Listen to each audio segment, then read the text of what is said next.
Hello दीक्षा।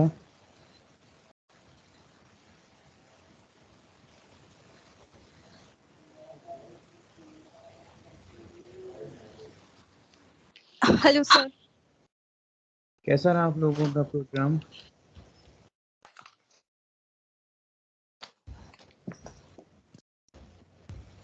Sir अच्छा था।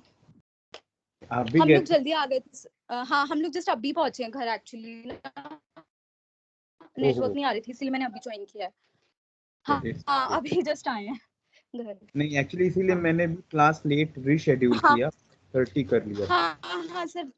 हाँ, बताया था संगठन में हम लोगों ने से मार्च पास्ट करके फिर हम लोग आ गए थे। अच्छा अच्छा, चलिए कोई हाँ बात। ठीक है सर।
गुरु जी प्रणाम।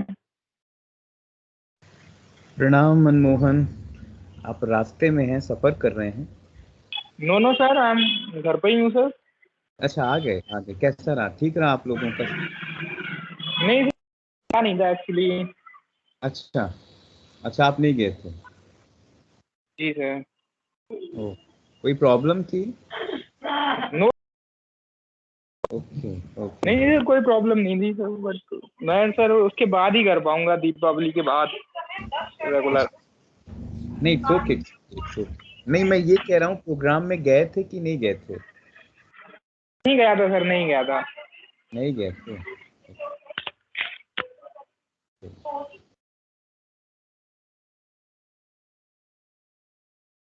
Good evening sir. Good evening जी, गुड इवनिंग। मुझे पता है काफ़ी हैक्टिक शेड्यूल रहा। Good evening Muskan. और उस हैक्टिक शेड्यूल में भी आप लोग हो यहाँ पे। मैंने अलाउड किया था, सुरभि को मैसेज किया था कि आप लोग सफ़र कर सकते हैं और आप आराम से सुन भी सकते हैं, लेकिन कई बार ऐसा होता है कि दिमाग में टेंशन होता है ना कि हाँ घर पहुँचे, ये सारी चीज़ें बड़ी सुकून की होती हैं, बड़े आराम से, बड़े रिलैक्सेटिव मोड में होती हैं। ठीक है, तो आप लोग हैं, ये मुझे खुशी है कि 5:15 पे आपके प्रोग्राम कंप्लीट हुए और 5:30 पे आप लोग यहाँ हैं। और इसलिए मैंने भी थोड़ा सा 5:30 लेट ही रखा कि मैं अपना काम आगे का थोड़ा सा मैनेज कर लूँगा। तो चलिए कोई बात नहीं, शुरू करें हम लोग। जब से लोग आ रहे हैं हम लोग गायत्री मंत्र कर लेते हैं। ठीक है, गायत्री। ओम भूर्भुवः स्वः तत्सवितुर्वरेण्यं भर्गो देवस्य धीमहि धियो यो नः प्रचोदयात्।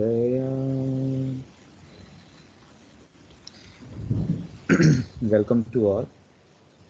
पिछले सेशन में हम लोगों ने भगवद गीता के इंट्रोडक्शन को देखा था।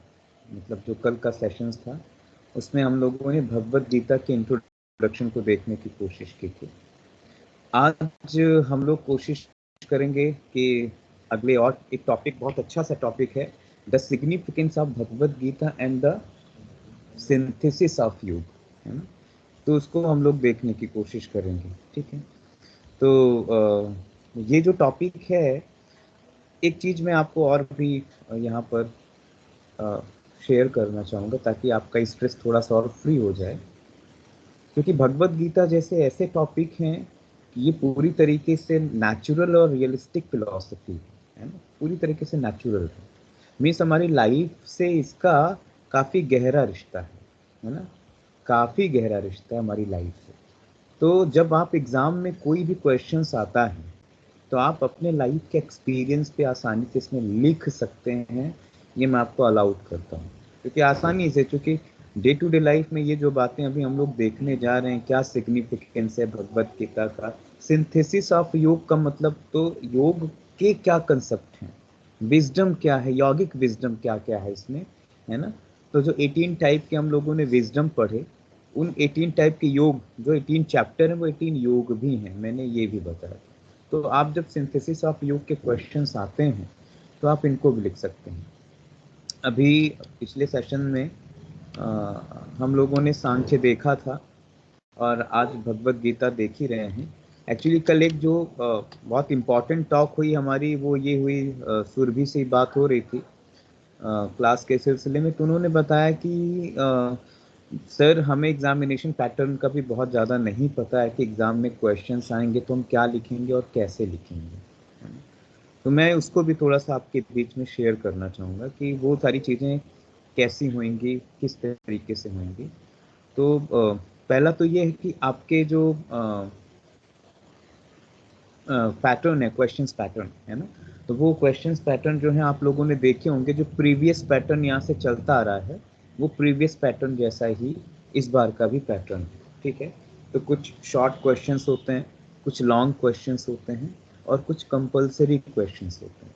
तो कंपलसरी क्वेश्चंस जो होता है वो सबसे ज़्यादा मार्क्स का है, एक ही करना होता है और वो भी सबसे ज़्यादा मार्क्स का है। जो लॉन्ग क्वेश्चंस या यूँ कहें कि शॉर्ट कम लॉन्ग है ना, तो ऐसे क्वेश्चंस जो होते हैं वो है ना 10 मार्क्स के हैं। तो 10 मार्क्स के लॉन्ग क्वेश्चन, 16 मार्क्स का कंपलसरी क्वेश्चन और 6 मार्क के जो हैं वो शॉर्ट क्वेश्चंस हैं। तो इस तरीके से लगभग आपका जो वैल्यूएशन बनता है, मतलब जो आपका ओवरऑल बनता है, वो शायद 70 मार्क्स का कुछ इस तरीके से मोटा मोटा हिसाब उसका बनता है। अब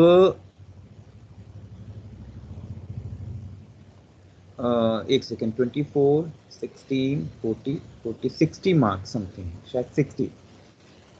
और उसमें भी सबसे बड़ी खासियत है कि आपके पास चॉइसेस काफ़ी हैं, काफ़ी चॉइसेस हैं। तो फॉर एग्जांपल एक छोटा सा क्वेश्चन यदि आपके सामने आता है और शॉर्ट क्वेश्चन आता है, तो हम इसको यहाँ पर एलोब्रेट करते हैं कि किस तरीके से आप उनको लिखेंगे। फॉर एग्जांपल यदि क्वेश्चन आया कि राइट डाउन द इम्पॉर्टेंस या write down the introduction of the Bhagavad Gita, introduction of Bhagavad Gita, ठीक है, या ऐसा क्वेश्चन आ जाए व्हाट इज कर्मयोग, क्वेश्चन ठीक क्या है। अब इसमें आप क्या लिख सकते हैं, यदि ये 10 मार्क्स का, सपोज टू बी यदि ये 10 मार्क्स का है तो इसमें क्या लिख सकते हैं। यदि ये 10 मार्क्स का है तो इसमें पहले तो ये लिखेंगे, हर एक आंसर को लिखने का एक पैटर्न होता है, इंट्रोडक्शन, ठीक है, मीनिंग एंड डेफिनेशन ऑफ कर्मयोग, ठीक है, KY मीन्स कर्मयोग। फिर आप लिख सकते हैं importance of the type of the कर्म,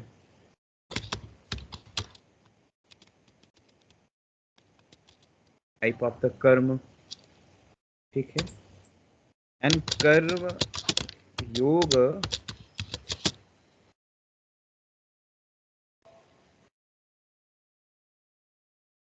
प्रैक्टिसेस। ऊपर ये भी आ सकते हैं इम्पॉर्टेंस ऑफ द कर्म योग, ये बहुत इंपॉर्टेंट है, नोट कर लीजिए इम्पॉर्टेंस ऑफ, है ना, बाद में शायद बता पाना मेरे लिए मुश्किल हो, ठीक है। इम्पॉर्टेंस ऑफ कर्मा या इम्पॉर्टेंस ऑफ कर्म योग इन डेली लाइफ, ठीक है, तरीके से। अब आप सोचें ये 4 आपने 5 पॉइंट्स बना लिए, अब 5 पॉइंट्स में इंट्रोडक्शन वाला जो स्लॉट है कैसा होगा, तो कर्मयोग के बारे में बेसिक बातें भगवान कृष्ण ने भगवत गीता में क्या कही हैं, और ना केवल भगवान कृष्ण की बातें बल्कि आप तमाम उन लोगों की बातों को भी यहाँ पर इंक्लूड कर सकते हैं जिनको आपने कभी पढ़ा होगा। तो कर्म और योग है, तो कर्म योग क्या है ना। तो जो भी आपने भगवान कृष्ण या भगवत गीता के संदर्भ में पढ़ा है, या जो भी आपने भगवत महापुराण में पढ़ा, या जो भी आपने और भी टेक्स्ट बुक में, गहरे टेक्स्ट बुक हैं सभी, सब में पढ़ा होगा, तो बेसिक इंट्रोडक्शन हम क्या लिखते हैं कि कर्म योग जो है उसका बेसिक बैकग्राउंड क्या है। तो आप ये लिख सकते हैं कि आज के समय में मतलब भगवान कृष्ण जो है ये जरूर कहते हैं कि ऐसा कोई व्यक्ति है जो बिना कर्म किए नहीं रह सकता ना। अच्छा, दूसरा यहाँ पर थोड़ा सा आपको ऑड इसलिए लग रहा होगा कि ये ऐसा टॉपिक मैंने रख दिया जो बिल्कुल नया है, पता नहीं क्या लिखेंगे। तो एक काम करते हैं, मैं ऐसा टॉपिक यहाँ रख सकता हूँ जो हमने पढ़ा हुआ है। फॉर एग्जाम्पल तो हम क्या रख सकते हैं यहाँ पर, ले लें सत्कार्यवाद। कार्यवाद ये तो सभी ने पढ़ा है, ठीक है। तो ये पढ़ा है, तो अब इसके बारे में क्या सेम यहाँ भी यही आएगा, introduction, what is the introduction of satkaryavad, क्या है ना। कॉज इफेक्ट थियरी, मतलब इससे रिलेटेड जो भी चीजें आपको समझ में आ रही हैं वो पॉइंट्स बन जाएगा। कॉज इफेक्ट थियरी, और भी आपने कुछ पढ़ा है तो वो भी समझ में आ जाएगा। फिर उसी सत्कार्यवाद में क्या आ सकता है, तो इम्पोर्टेंस ऑफ सत्कार्यवाद ऐसा कर सकते हैं, या लॉजिक है ना, लॉजिक्स बिहाइंड द सत्कार्यवाद। लॉजिक्स कौन से लॉजिक हैं, तो जो 5 लॉजिक्स हमने पढ़ाए थे आपको, ठीक है, वो 5 लॉजिक आ जाते हैं यहाँ पर। और सत्कार्यवाद का बाद में आप क्या कर सकते हैं, कंक्लूजन, बस कि सत्कार्यवाद की इम्पोर्टेंस क्या है, क्यों इसको इतना ज़्यादा तवज्जो दिया गया। तो ये सभी को समझ में आ रहा है ना कि हम क्या लिखेंगे। हाँ, लैंग्वेज सर हिंदी और इंग्लिश या फिर हाँ, लैंग्वेज जो है वो आपके ऊपर कंफर्ट है, क्योंकि हालांकि जो क्वेश्चंस पेपर हैं वो तो इंग्लिश में बनते हैं, और कोशिश आप लोग कोशिश करिएगा कि जो लोग आप लोगों ने वैसे भी मीडियम इंग्लिश ही चूज किया होगा ना, तो इस तरीके से एक सेकेंड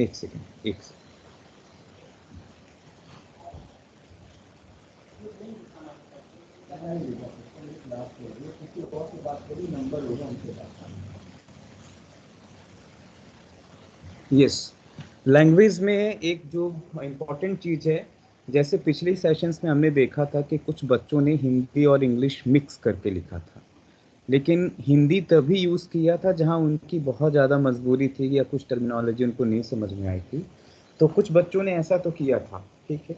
और जैसे आप लोग में से हैं, ये फिलॉसफी के पेपर्स हैं, तो इनमें क्या है कि कई बार उस तरीके से टर्मिनोलॉजी व हमारे पास वोकैबुलरी जो हमारा है ना, शब्दकोश जो हमारा डिक्शनरी, वो उस तरीके से कई बार अच्छे से नहीं बन पाते, तो ज़्यादातर लोग क्या करते हैं, मिक्स करते हैं, कुछ हिंदी कुछ इंग्लिश करके लिखने लगते हैं। तो मेरे हिसाब से कोशिश ये करिएगा, इंग्लिश में तो सभी कंफर्ट है ना, सभी। सर मेरे पास सर हिंदी के नोट्स हैं, पीजी डिप्लोमा के सर मेरे पास हिंदी के नोट्स हैं। तो कोई कुछ सब्जेक्ट्स ऐसे हैं जिसमें मेरा हिंदी कंफर्टेबल होगा और कुछ में इंग्लिश कंफर्टेबल होगा। तो सर अगर पूरा हिंदी में इज दैट फाइन सर? एक बार ये टेक्निकल फ्रेमिंग है, मैं तो कंसीडर कर लूंगा, टीचर्स को कोई दिक्कत नहीं है। आप ये जरूर कह दीजिएगा, एक बार विनम्र जी से भी पूछिएगा, डॉक्टर विनम्र सर से, या जो विवेक जी हैं उनसे ही पूछिएगा। आपका एग्जामिनेशन कौन संभालता है वैसे? सर अभी कुछ आइडिया नहीं है। विवेक सर ही देखेंगे आई थिंक, जहाँ तक है विवेक सर बट देखेंगे। अभी भी हमें पूरा पता नहीं है कि क्या है क्या है सर। But paper writing medium English ही रहेगा सबका। हाँ ज्यादा मतलब बीच में तो श्लोक्स वगैरह हम हिंदी हाँ या वो संस्कृत में हिंदी में लिख चलते सकते हैं, हैं? वो श्लोक्स वगैरह हिंदी में होते हैं, कुछ ऐसी टर्मिनोलॉजी है जो हिंदी में ही है, वो हिंदी में ही आप लिखें, मैं तो अलाउड Yes, कर। sir, but Amity University considers English medium only, sir. हाँ ये तो पूरा लॉजिकल सही है कि ज्यादातर जो चीजें, हाँ हाँ बोलिए बोलिए। चीजें बहुत सारी हिंदी में सर बहुत अच्छे से इलोबरेट की गई है, तो सर मैं उनको हिंदी में ही लिखना, I would like to write in Hindi that thing. नहीं तो एक काम ऐसा कर सकते हैं कि जैसे उसकी जो बेसिक फ्रेमिंग है, वो फ्रेमिंग आप क्या ट्रांसलेट नहीं कर सकती? यदि हिंदी में अच्छा समझ में आ रहा है तो क्या उसका इंग्लिश में नहीं हो सकता क्या? नहीं सर कर सकती हूँ, बट सर वो ऑलरेडी मेरे पास रिटन नोट्स है सर, मैंने वो काफी मेहनत से बनाए थे पीजी डिप्लोमा में, तो सर ऐसे कोई प्रॉब्लम नहीं है। तो बट सर अरे एक अलग से मेहनत लगेगी उसको सब ट्रांसलेट करने में। नहीं मैं फिर भी आपको सजेस्ट करूंगा कि एक बार आप विनम्र जी से पूछेंगे, डॉक्टर विनम्र से, और उनसे कह दीजिएगा सर हम हिंदी इंग्लिश या ऐसा कर सकते हैं कि इंग्लिश हिंदी करके मिक्स करके, जिसमें मेजर जो प्रायोरिटी है, डोमिनेंसी है, वो इंग्लिश हो और माइनर जो वो हिंदी है। तो इस तरीके से भी तो कुछ किया जा सकता है। या जैसे मैंने क्या देखा था कि पिछले सेशंस में कुछ बच्चों ने एग्जाम दिया था, मैं आपसे डिक्लेयर कर रहा हूँ, इसको डिस्क्लोज कर रहा हूँ। तो उसमें क्या किया था कि कुछ बच्चों ने हिंदी लिखा था, कुछ आंसर जिनको हिंदी में आते हैं उनको हिंदी में लिखा था, कुछ इंग्लिश में लिखा था, ऐसा भी बच्चों ने लिखा था। और कुछ बच्चों ने तो ऐसा लिखा था कि इंग्लिश हिंदी मिक्स करके लिखा था। तो हालांकि हमने कंसीडर किया था, हमने सभी के चेक किए थे, और मेरे हिसाब से मेजर मीडियम तो वो इंग्लिश का ही है, कि जहाँ तक आपको सारी चीज़ें जो हैं वो इंग्लिश में ही देखनी है, इंग्लिश में सारी चीज़ें करनी है। ठीक है, तो फिर भी एक रियायत तो मैं आपको यहाँ से दे सकता हूँ कि आप यदि हिंदी में भी लिख सकते हैं तो कोई दिक्कत नहीं, बशर्ते आपकी यूनिवर्सिटी को कोई प्रॉब्लम ना हो। ठीक है, क्योंकि यूनिवर्सिटी का एक फ्रेम है, उनका एक पर्टिकुलर प्रोटोकॉल है, उनके कुछ लीगल या ये कह सकते हैं कि उनके कुछ रूल्स हैं, तो वो अपने रूल्स के साथ शायद कंप्रोमाइज ना करें। तो फिर भी आप एक बार डॉक्टर विनम्र जी से पूछ लीजिएगा। ठीक है, तो ऐसा है।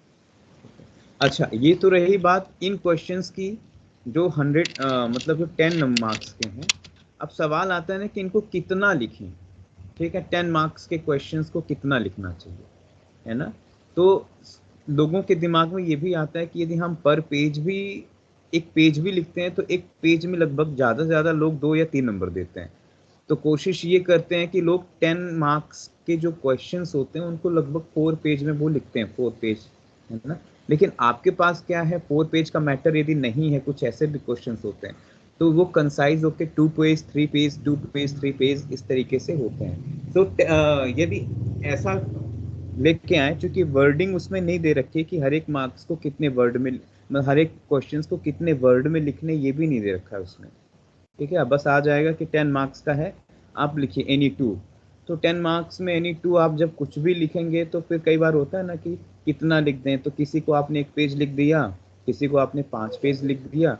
तो ट्राई करिएगा कि जस्टिफाइड करें, है ना, अपने आंसर को। तो इक्वानिमस बैलेंस लेवल पर जस्टिफाइड करें, कि मतलब आप एक क्वेश्चन को यदि 5 पेज लिख रहे हैं या 4 पेज लिख रहे हैं या 3 पेज लिख रहे हैं, तो इसी तरीके से आगे वाला भी उसी के आसपास होना चाहिए, उसी पेज के आसपास होना चाहिए। तो ये आपके ऊपर है कि आप उसको कैसे लिखें। ठीक है, शॉर्ट क्वेश्चंस जरूर, जो 6 मार्क्स को होते हैं तो लोग उसको 1-1.5 पेज या 2 पेज में लिखते हैं, या 3, है ना, 2 पेज में ज़्यादा से ज़्यादा लिखते हैं। और वो तो क्वेश्चंस के ऊपर भी है ना कि क्वेश्चंस कैसा है।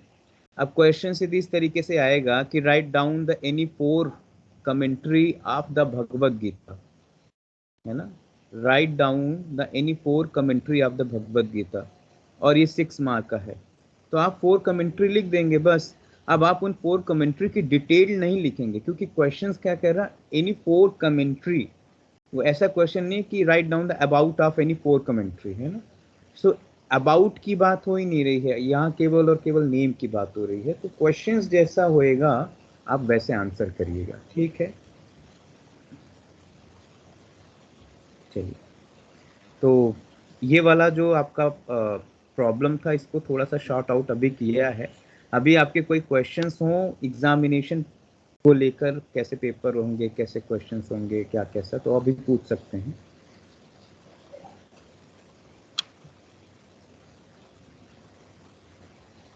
सर लॉन्ग क्वेश्चन कितने होंगे? लॉन्ग क्वेश्चंस जो है एक्चुअली 10 मार्क्स के जो है वो 2 होते हैं।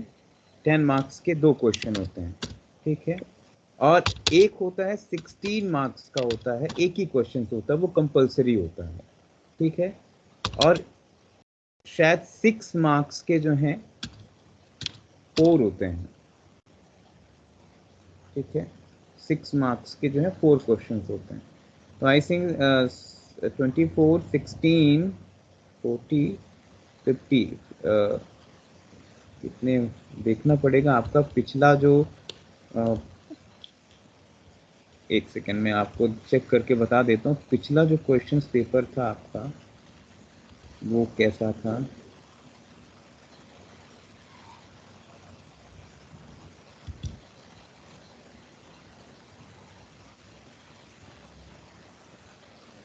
शायद उसी पैटर्न पे आएगा। यस, सॉरी, जो शॉर्ट क्वेश्चंस है ये 4 मार्क्स के हैं। शॉर्ट क्वेश्चंस देखिए 4 मार्क्स के हैं और 6 क्वेश्चंस, सॉरी मैं गलत बोल रहा हूँ। शॉर्ट क्वेश्चन जो है वो 6 मार्क्स के हैं और 4 करने हैं। 6 मार्क्स के हैं और 4 करने हैं, देखिए, ठीक है। तो ये टोटल 24 हुआ, ठीक है। और सेक्शन बी जो है आपका, सेक्शन बी में जो है ये है ना, any 6 questions, attempt any 6 question, sorry ये तो गलत लिख दिया था, एनी 6 क्वेश्चंस नहीं है, ठीक है। ये है आपको आपको 2 ही केवल क्वेश्चंस करने होते हैं।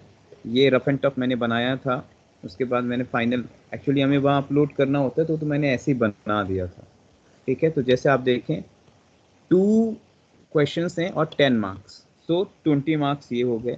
और एक है compulsory questions, attempt any one all the questions, तो ये कंपलसरी है, ठीक है। तो इसमें से एक कोई कंपलसरी होता है, ठीक है, और वो लॉन्गेस्ट होता है, 16 मार्क्स का है।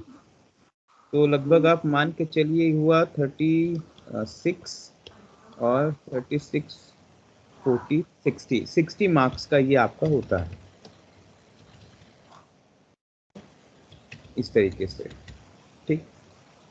तो ये आपके पास होंगे ये क्वेश्चंस पेपर जो हैं, ये आप जब अपने एग्जामिनेशन सर पे या विनम्र सर से कहोगे कि सर मेरे पुराने जो हमारा 2021 बैच का था, है ना, 2021 बैच का, वो हमें क्वेश्चंस दे दीजिए तो वो दे देंगे आपको, है ना, क्वेश्चंस पेपर तो आसानी से अवेलेबल करा देंगे।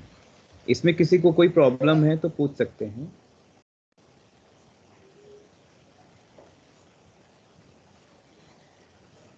No sir. तो अब हम लोग टॉपिक पे आ जाएं। ये वाला स्ट्रेस कम हुआ आपका?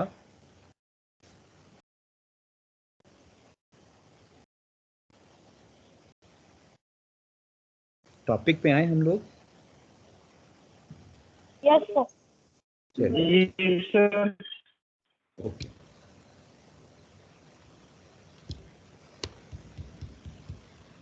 तो चलिए हम लोग अपने टॉपिक पे आते हैं, और ये मैं डिलीट कर देता हूँ, ये किसी काम का नहीं है अभी, ठीक है।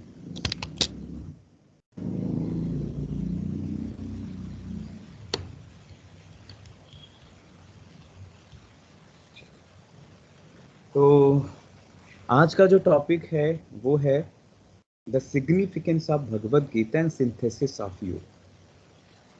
और जैसा कि कल हम लोगों ने भगवद गीता के इम्पोर्टेंस को, या यूँ कहें तो भगवद गीता के जब इंट्रोडक्शन को देख रहे थे, तो उस दौरान देखते देखते 2-3 चीज़ें तो हमारे समझ में आ रही थी कि ये भगवद गीता जो है वो कोई आम बुक्स नहीं है, कोई आम बुक नहीं है, कोई आम स्क्रिप्चर्स या नॉर्मल स्क्रिप्चर्स नहीं है।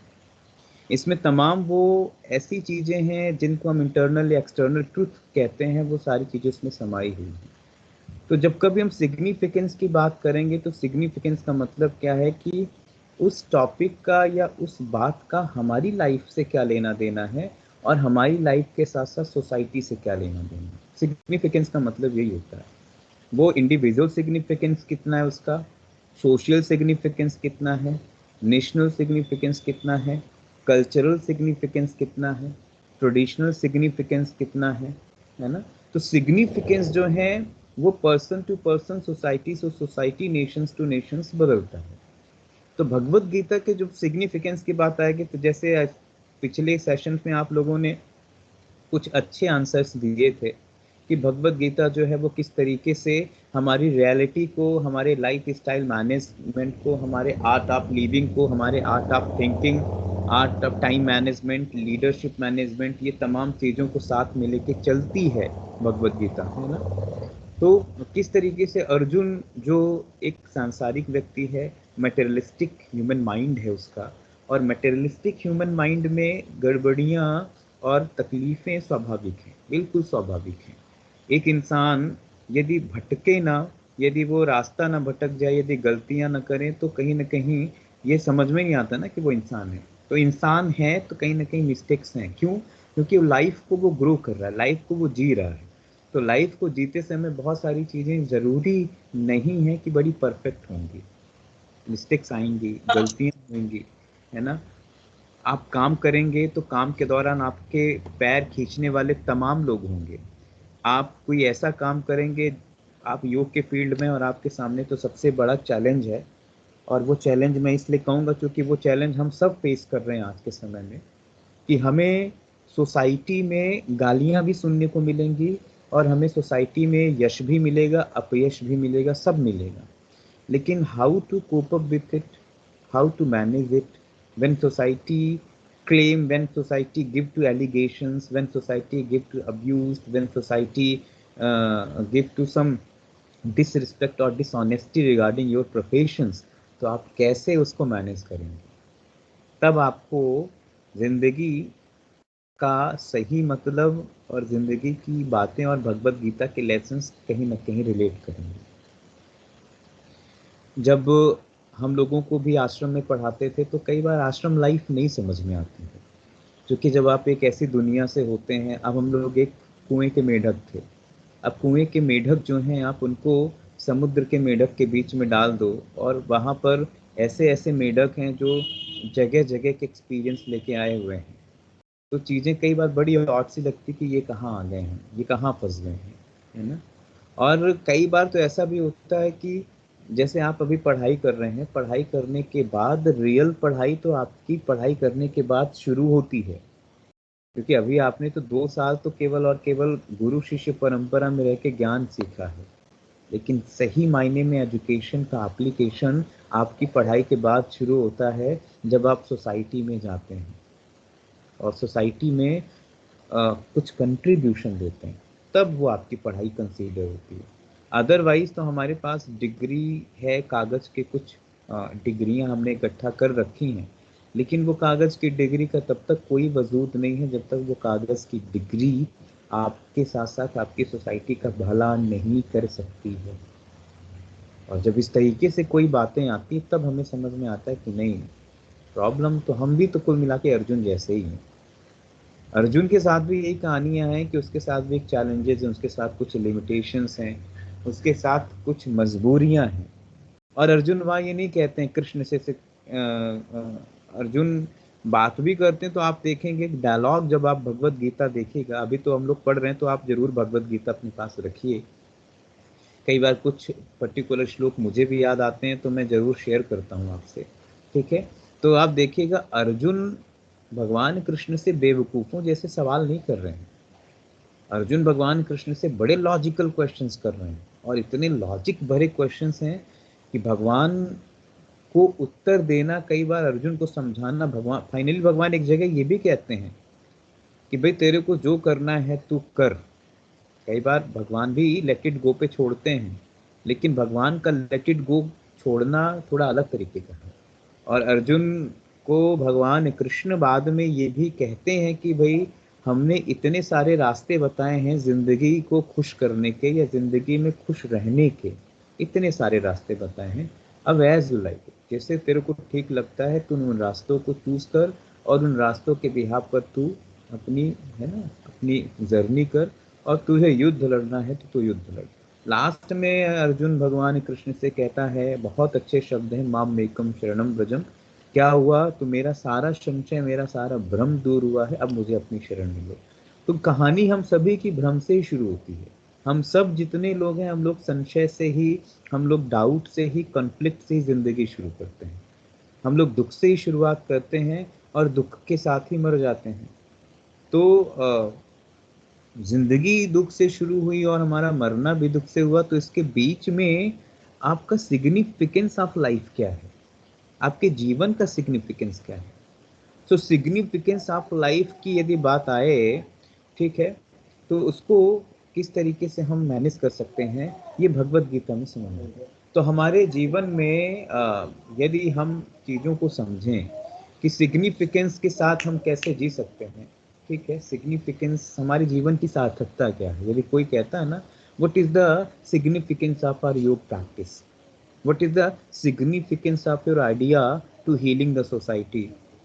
आप यदि कोई काम करने सोसाइटी में जाएंगे तो सोसाइटी आपको सबसे पहले कहेगी, अच्छा कहाँ से पढ़ के आए हो मनमोहन? तो मनमोहन बोलेंगे, सर MIT यूनिवर्सिटी से पढ़ के आया हूँ। क्या पढ़ा है? साहब योग की पढ़ाई की है। तो उससे कुछ है फायदा वायदा हमारे लोगों के लिए? कुछ आप कर सकते हैं? तो यदि मनमोहन के पास लॉजिक्स हैं, मनमोहन के पास अल्टरनेट हैं, मनमोहन के नॉलेज में ऑब्जेक्टिविटी है, साइंटिफिक एक्सप्लेनेशन या साइंटिफिक अप्रोच है, मनमोहन के पास नॉलेज का डेप्थ है, मनमोहन के पास नॉलेज के डायमेंशनल पैटर्न है, तो मनमोहन जरूर जवाब दे देंगे कि हाँ बिल्कुल सोसाइटी के लिए किया जा सकता है और हम बहुत सारी चीज़ें कर सकते हैं।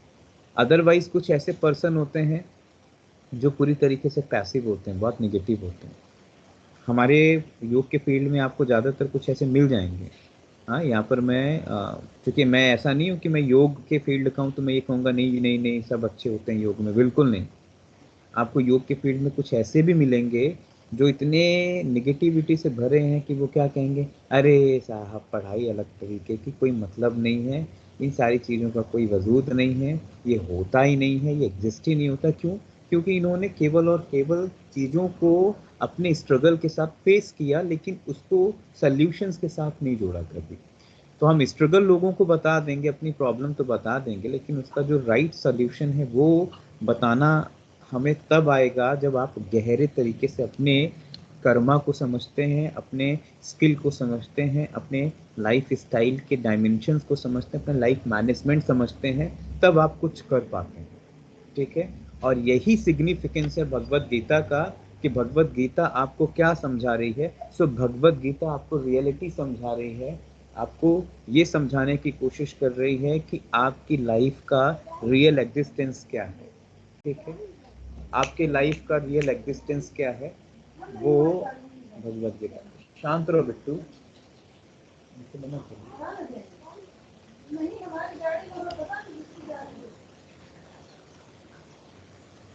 sorry for disturbance.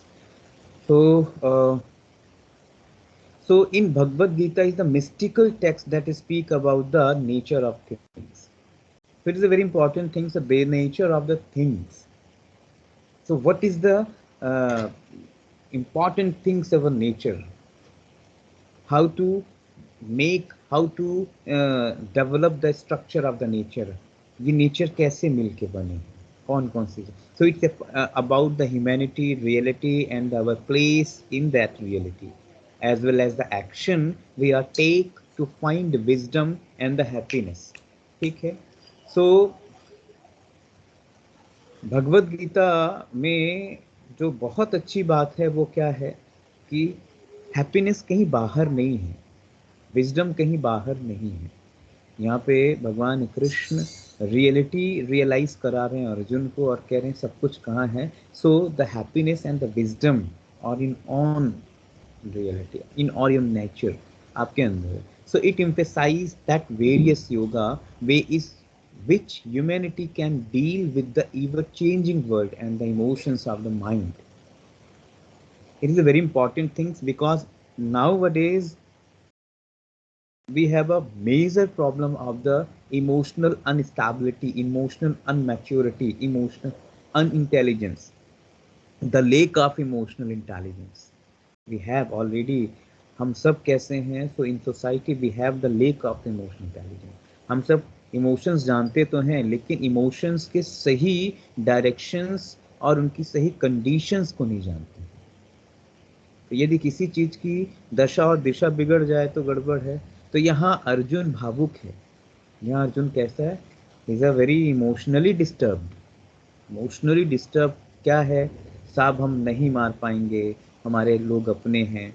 और आपने से भगवत गीता में इसको स्क्रीन पे कैसे दिखा दूं? आपके पास, सभी के पास भगवत गीता है ना? Yes sir. तो No, sir. आप, हाँ, एक काम करिए, एक एप्लीकेशन में आपको यहाँ बता देता हूँ, ये डाउनलोड करेंगे बहुत जल्दी हो जाएगा। ये एप्लीकेशन है भगवत गीता का। ये इसका कुछ ऐसा दिखता है। इसको कैसे जूम करके दिखा दें? आप सभी को दिख रहा है? ये साइड में भगवत गीता का एप्लीकेशन है, और इसको मैं यदि ओपन करता हूँ तो इसमें उसके सारे चैप्टर्स दे रखे हैं। यदि आपको मिल जाता है तो आप उसको एक बार देखिए, ठीक है? तो आप पहला ही चैप्टर जब देखेंगे तो उसके श्लोकाज हैं, काफी चीजें हैं, ठीक है, पहले ही चैप्टर में। सर क्या तो नाम ये है एप्लीकेशन का? भगवत गीता, केवल भगवत गीता। ओके। केवल भगवत गीता आप डालेंगे तो एक ऐसी इमेज आएगी, एक्चुअली जूम नहीं हो रहा है, फिर भी आप समझ जाएंगे। तो आप केवल भगवत गीता डालिए, अपने आप आ जाएगा।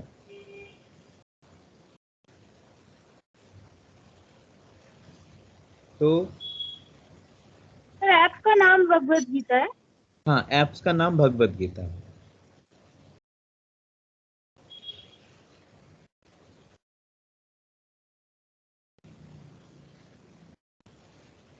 तो यहाँ पर आप देखें, भगवत गीता यदि आपके पास है अभी, तो आप उसके फर्स्ट चैप्टर के यहाँ पे आ जाइए,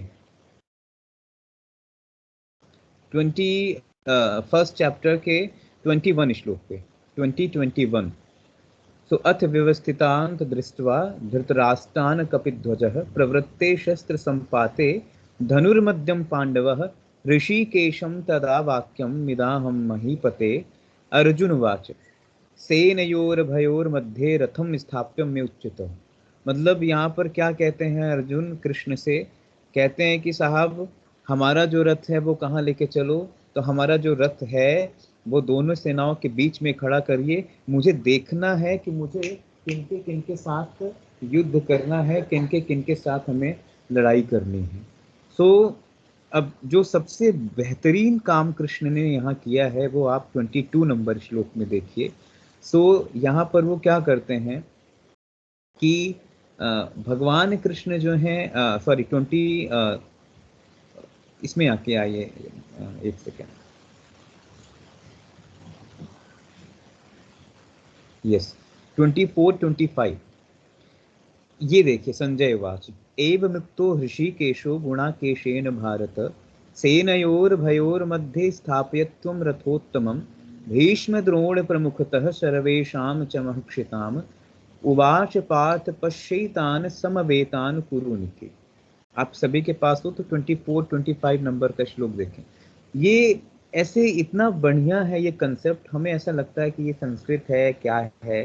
तो संस्कृत नहीं समझ में आता तो आप उसकी हिंदी टर्मिनोलॉजी को थोड़ा सा डीप और फ्री होके समझें कि एग्जैक्ट में क्या कर रहे हैं। तो संजय क्या बोल रहे हैं? हे धृतराष्ट्र, संजय बोल रहे हैं अपने महाराज को, क्योंकि लाइव टेलीकास्ट तो वही कर रहे थे ना, उनको ये दिया गया है, ठीक है, ठीक है, लाइव टेलीकास्ट उनको इस तरीके से करने को बताया गया और वो दिव्य दृष्टि उनको मिली, ठीक है। तो वो क्या बता रहे हैं? लाइव दिखा रहे हैं। मतलब धृतराष्ट्र तो देख नहीं सकते थे, संजय देख सकते थे और दिव्य दृष्टि से देख रहे थे। तो बोल रहे हैं कि अर्जुन द्वारा कहे अनुसार महाराज कृष्ण ने दोनों सेनाओं के बीच में भीष्म और द्रोणाचार्य के सामने तथा संपूर्ण राजाओं के सामने उत्तम रथ को खड़ा कर इस प्रकार कहा कि हे पार्थ, युद्ध के लिए जुटे इन कौरवों को देख। ये जो लाइन है, जो लास्ट की लाइन है, what is the deep meaning of this line? युद्ध के लिए जुटे हुए इन कौरवों को देख। यहाँ भगवान कृष्ण ये रियलाइज करा रहे हैं अर्जुन को कि अर्जुन, ये वही कौरव हैं जो तुम्हारे लाइफ के सारे फेजेस में तुम्हारे साथ में नहीं रहते हैं। ये वो लोग हैं जिन्होंने तुम्हें सुई की नोक के बराबर भी जमीन नहीं दी।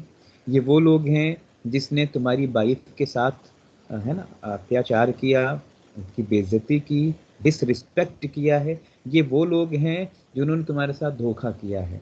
तो भगवान कृष्ण क्या कहते हैं कि युद्ध के लिए तैयार कौरवों को देख। मीन्स एक जगह भगवान कृष्ण ने फोकस कर दिया कि ये युद्ध के लिए तैयार हैं तो तू भी तैयार हो जा। और ये जो स्टेटमेंट है ये हम लोगों के अंदर तब समझ में आता है जब हम अपने से ऊपर किसी को देखते हैं। यदि कोई व्यक्ति है ना हमसे ज़्यादा कैपेबल है, हमसे ज़्यादा समृद्ध है, हमसे ज़्यादा अच्छा काम कर रहा है, तो हम क्या करते हैं कि हम उनको देख के ज्वेलस फील करते हैं या तो डिप्रेशन में चले जाते हैं। फॉर एग्जाम्पल कि यदि कोई आपका जूनियर है या कोई आपका फ्रेंड है और उसने इस उम्र में आके, जिस उम्र में आप अभी पढ़ाई कर रहे हैं, इस उम्र में आके उसने काफ़ी कुछ अपनी लाइफ में नेम फेम हासिल कर लिया है, तो आपको दो कंडीशन आएंगी। यदि आपकी रियल इमोशंस हैं, आपके इमोशंस बैलेंस हैं, तो आप उसको अप्रिशिएट करेंगे। यदि आप इमोशनल अनस्टेबल हैं तो आप जेलस करने लगेंगे, तो आप डिप्रेशन में चले जाएंगे। और आप क्या कहेंगे लोगों से? तो आप लोगों से कहो कि बताओ यार, मैं यहाँ का यहाँ ही रह गया, मेरे दोस्त कहीं के और निकल गए। ऐसे आपने देखा होगा जो अपनी सोसाइटी के लिए तमाम ऐसी बातें करते हैं, ठीक है, तमाम इस तरीके की बातें करते हैं, ठीक है। सो यहाँ पर क्या है, यहाँ भगवान कृष्ण अर्जुन को अपना कंपटीटर दिखा रहे हैं कि देखो ये तुम्हारे कंपटीटर्स हैं। इन कंपटीटर्स को देख के तुम्हारे अंदर क्या आ रहा है। सो कंपटीटर्स की फीलिंग तुम्हारे अंदर आ रही कि नहीं आ रही है? तुम्हारे अंदर लड़ने के भाव आ रहे हैं कि नहीं आ रहे हैं? वो इमोशंस आ रहे हैं कि नहीं आ रहे हैं? ठीक है। और मजेदार कहानी जो 26 नंबर के श्लोक में देखेंगे, यहाँ अर्जुन क्या करते हैं, कॉम्पिटिटर को नहीं देखते, किसको देख रहे हैं? श्लोक पढ़िए, यदि सभी के पास हो तो पढ़िए, बहुत बढ़िया लिखा हुआ है। वो कॉम्पिटिटर कहीं नहीं देख रहे हैं, वो क्या देख रहे हैं सब में? तो तत्र पश्यन्ति स्थितानां पार्थः पितृनथ पितामहान् आचार्य मातुल भ्रातृपुत्रौ पौत्र संखिस्तथा शशुरान सहदैव सनेवर भयोरपि।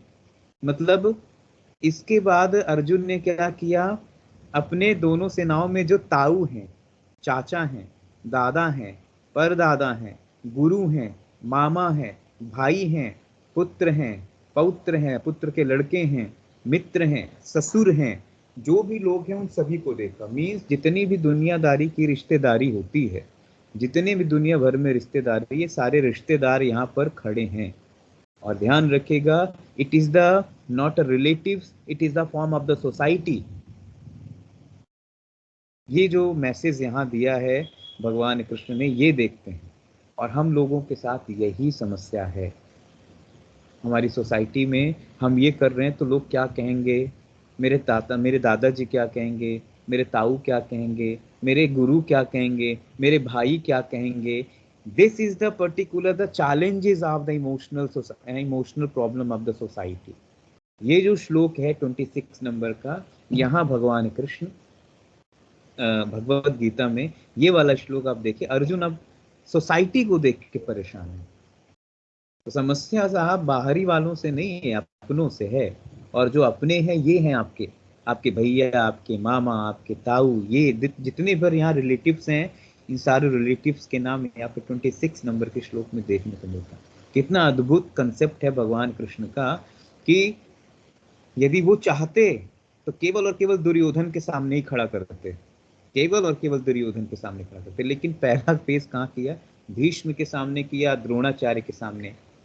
अब भीष्म को देखते ही अर्जुन के अंदर भाव आने लगे, अरे ये तो हमारे मामा हैं, अरे ये हमारे गुरु हैं। द्रोणाचार्य को देखते मतलब इस तरीके की फीलिंग्स आने लगी। तो आप सोचिए कि क्या हो रहा है।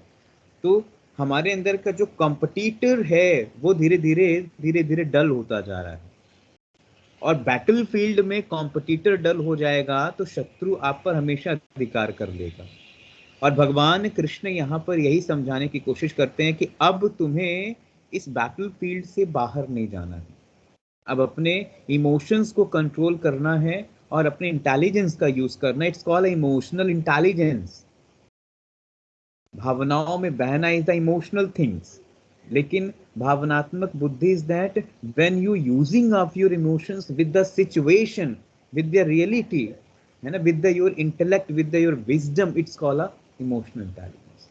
कोई कहता है कि भावना एक ऊर्जा है और इमोशंस जो है वो किसी के हाथ में नहीं होते हैं, भावनाओं में लोग बह जाते हैं, बिल्कुल बह जाते हैं, बिल्कुल बह जाते हैं, इसमें कोई दो राय नहीं, और सभी बहते हैं, हम आप सभी। लेकिन वो भावना कहाँ पर है? भावना किसके अंदर है? माइंड के अंदर है। Bhavana is the part of the mind ना। ये भाव, संकल्प, विचार, ये किसके भाव पार्ट है? माइंड के हैं। तो माइंड के ऊपर कौन है? बुद्धि है, इंटेलिजेंस है, जो आपके इमोशंस को कंट्रोल कर सकती है। तो यदि आप भावनाओं में बह जा रहे हैं तो कोई तो ऐसे भी होते होंगे ना जो भावनाओं में बहते नहीं हैं।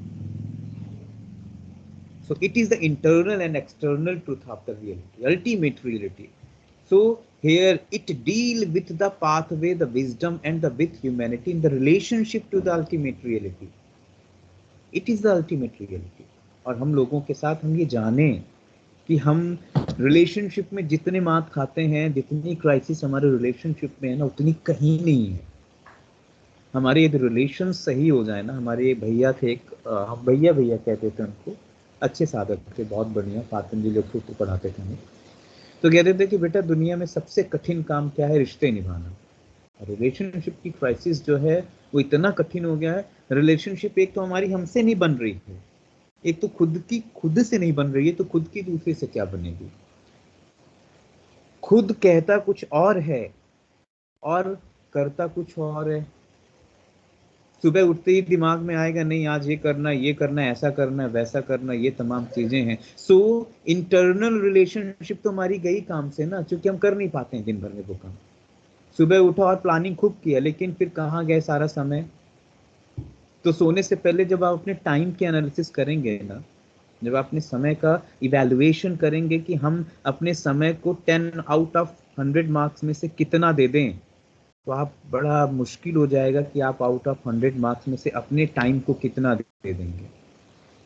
कहीं हम टाइम के एग्जामिनेशन में फेल तो नहीं हो रहे हैं? तो question is that if you failed the examination of the time, so you remember, always remember for a long time, there are no any relationship exist behind you. आपके पीछे कोई रिलेशनशिप एग्जिस्ट ही नहीं करता है, क्योंकि रिश्ते समय मांगते हैं, और हमारा खुद से खुद का समय हम नहीं दे पा रहे हैं तो हम दूसरों को क्या देंगे? हम खुद से समय की चोरी कर लेते हैं। हमें कोई 2 घंटे का टास्क मिला है तो हम क्या करेंगे? हम उसको 4 घंटे में कंप्लीट करेंगे, हम उसको 6 घंटे में कंप्लीट करेंगे। Is it fine? बिल्कुल नहीं। क्वेश्चंस करके देखिए कि यदि हमें हमारी 1 घंटे की क्लास होती है तो क्या हम 1 घंटे अपने आप को दे पाते हैं? क्या 1 आवर अपने आप को 100% यहाँ पे रख पाते? नहीं देख पाते। दुनिया में 20 काम चल रहे होते हैं, ये भी करना है, ये भी करना है, ये भी करना है, ये भी करना है, and the priority always set. हम बार बार कहते हैं ना सर प्रायोरिटी हमारी कुछ अलग, या यहाँ सर घर में होते हैं या जो भी है। So it is a problem, सभी के साथ है, लेकिन कुछ बड़े विरले होते हैं जिनके पास भी 24 आवर्स होते हैं और वो उसको मैनेज कर ले जाते हैं, है ना। तो यहाँ पर जिस अल्टीमेट रियलिटी की बात भगवान कृष्ण कर रहे हैं, और वो समझा रहे हैं कि देख यही वो लोग हैं जो तुझे जीने नहीं देंगे। कौन लोग हैं? तो ये मामा, ताऊ, भाई, देवर, ये वो 2 भी लोग मिल गए वो हैं। is the first ultimate श्लोक of the 26th number of the Bhagavad Gita. It's a very ultimate श्लोक, और ये श्लोक बताता है सबसे बड़ा रोग आगे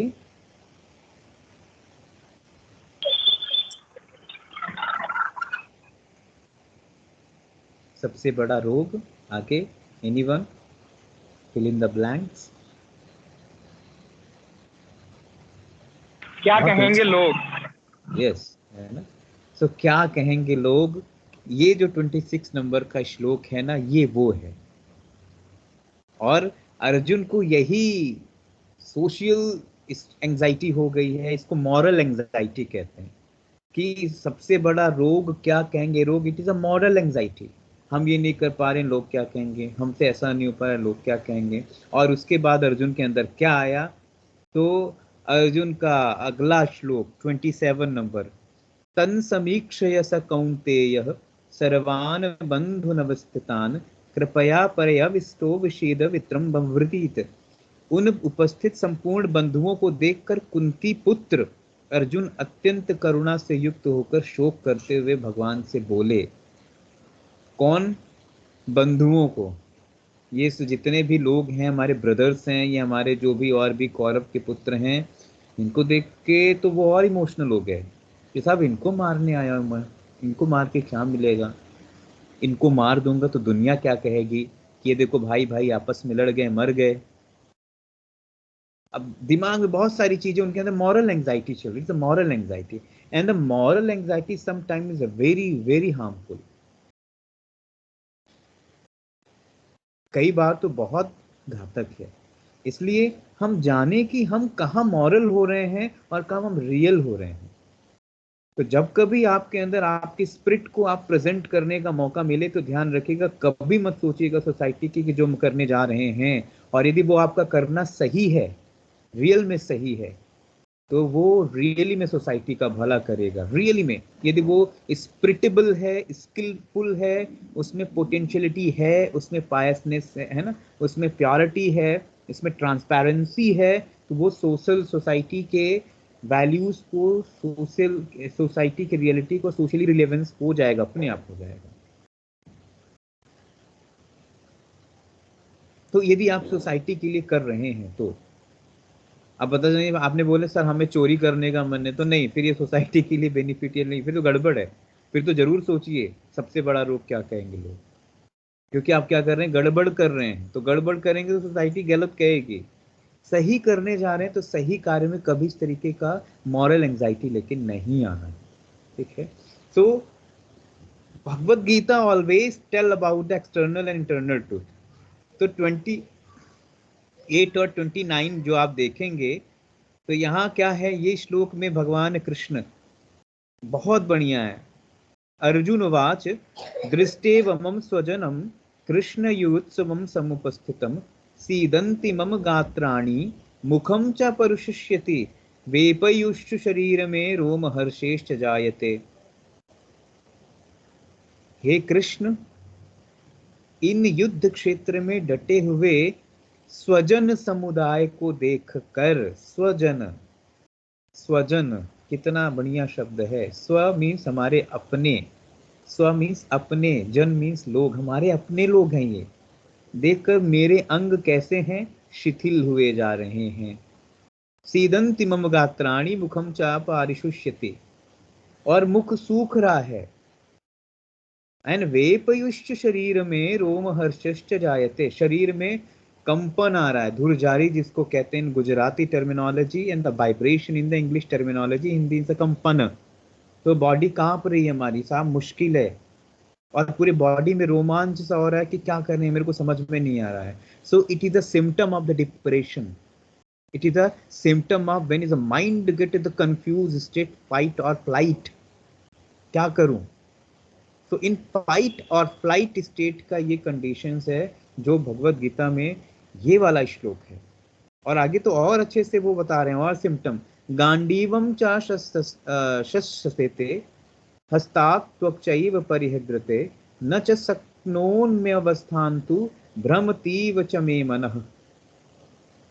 तो शस्त्र जो गांडीव जो है उनका जो धनुष था, तो हाथ से गांडीव धनुष गिर रहा है, और क्या रहा है, हस्तात् त्वक्चैव परिहृद्यते, बहुत जल रही है त्वचा, और मेरा मन भ्रमित हो रहा है, इसलिए मैं खड़ा रहने को भी समर्थ नहीं हूं। It is a complete symptom of the depression, it is the complete symptom of the depression, the talk about Bhagwan Krishna. It's a very very nice presentation in Bhagavad Gita, the symptom of the depression. और यहाँ कृष्ण अर्जुन जो है वो पूरी तरीके से depression से भर गया है। So significance of Bhagavad Gita is that it deal with the pathway to wisdom and with the humanity in the relationship to the ultimate reality. तो भगवान कृष्ण यहाँ बार बार कहते हैं, पूरी भगवत गीता जो है उसको एक अक्षर में या एक शब्द में मेरे से कोई कहे कि भगवत गीता क्या है, तो तो भगवत गीता जो है वो समझ का ग्रंथ है, बोध का ग्रंथ है, विजडम स्क्रिप्चर्स कहते हैं इसको। आपको समझ यदि लेनी है ना तो आप इन चीजों को थोड़ा सा पढ़ें। ऐसा नहीं कि कोई किसी को समझ नहीं आ रहा है और वो गधा जैसा है, मूर्ख जैसा है, तो भगवत गीता पढ़ेगा तो समझ नहीं। भगवत गीता का मतलब है कि आप कहीं ना कहीं कंफ्यूज्ड हैं, आप खुद सेल्फ एनालिसिस करने वाले हैं, आप सेल्फ असेसमेंट करते हैं। ऐसे लोगों के लिए जो सेल्फ असेसमेंट करते हैं, ऐसे लोग भगवत गीता को तो जरूर साथ में लेके रखें, ठीक है। So it is a pathway of the wisdom, ठीक है। So it is an essential spiritual text because it establishes the person right to questions everything. Is a very important. Every person's right to questions everything, and you have to right to questions to ask from your God. Here is Arjuna is the Jivatma and the Krishna is the Paramatma, and Arjuna asked from the questions of Krishna.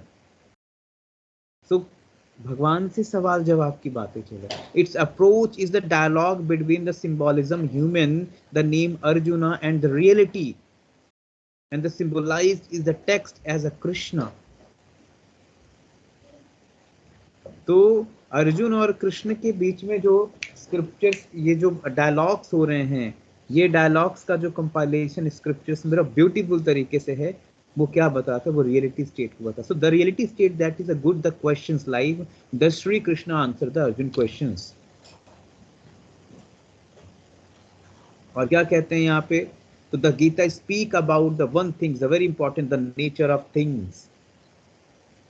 It speak about the humanity, reality, our peace in the reality, and the emphasize the various way in which humanity can deal with the ever changing world and the emotions of the mind as well as the action we can take the to find wisdom and the happiness. One thing is a repeat also, but here is a mention that it is the first significance, the nature of things, हमारे जीवन में क्या चल रहा है, ठीक है। and it being with the dharma kshetra kurukshetra, so one of the meaning battlefield of duty, dharma kshetra, on the battlefield of the heart desire, kurukshetra, and the opening line summaries it all, that the battle between wisdom and ignorance.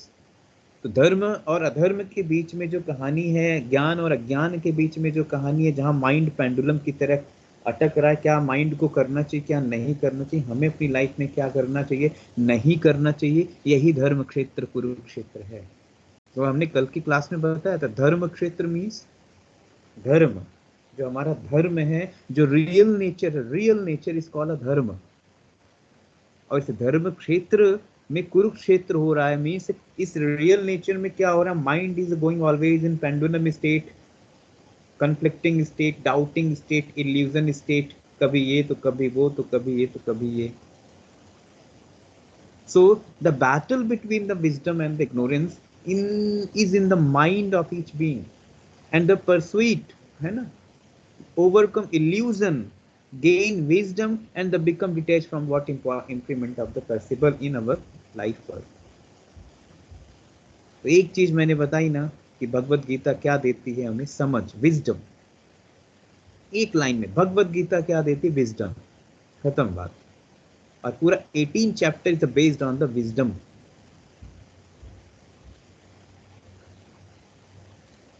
ठीक है, so it's a very important significance. Now third thing is regardless of the spiritual belief, it's a purpose to help guide people live a better life by asking questions, seeking answers and finding meaning.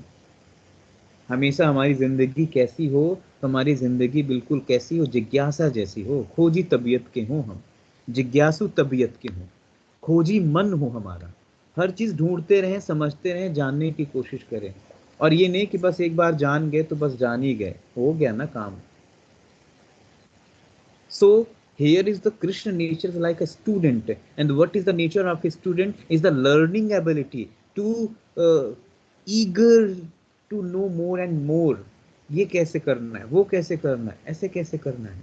So it is a related to spiritual belief and the purpose of help guide between the life battlefield, life asking the questions करिए, जिज्ञासा करिए, and bring daughter and father closer through sharing and understanding. It is a some specific significance also in our society.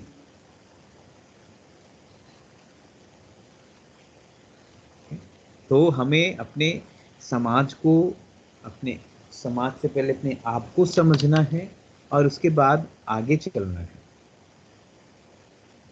And there are basic principle. What is that? So the conscious existing in the macrosome, in the conscious existing in our one and the same. So thus, if you find the in which uphold the consciousness of the cosmos, you will find the which upholds the sustain as your self entity. If you find that which upholds your being, you will have found the consciousness that sustain uphold the cosmos. इसका बड़ा simple सा मतलब है कि जो हमारी दुनिया में है वो बाहर की दुनिया में भी है. ये तो ब्रह्मांडे तत्पिंडे, जो एक छोटे से मॉलिक्यूल में है वो हमारी पूरी बॉडी में है, और जो मेरी पूरी बॉडी में पूरी यूनिवर्स में है. तो जो यूनिवर्स में कॉन्शियसनेस एग्जिस्ट हो रही है वही कॉन्शियसनेस तो यहाँ भी एग्जिस्ट हो रही है ना. तो हमें क्या करना है, यदि हमें अपनी चेतना को या अपनी कॉन्शियसनेस को एक्सपांड करना है तो हम अपने अंदर की दुनिया में माइक्रोजोम की बात आ रही है ना, existing the microcosm. Macro means छोटे लेवल पे आइए, meso, macro, micro. So human possesses a dual nature, and the Gita states that everything composed of the pre-matter. It is a very important thing. Pre-matter called Prakriti and spirit or called consciousness called Purusha. ये आपके लिए नया नहीं होगा. तो हम लोग कैसे हैं? So human possess a dual nature. हर एक व्यक्ति के दो चेहरे हैं.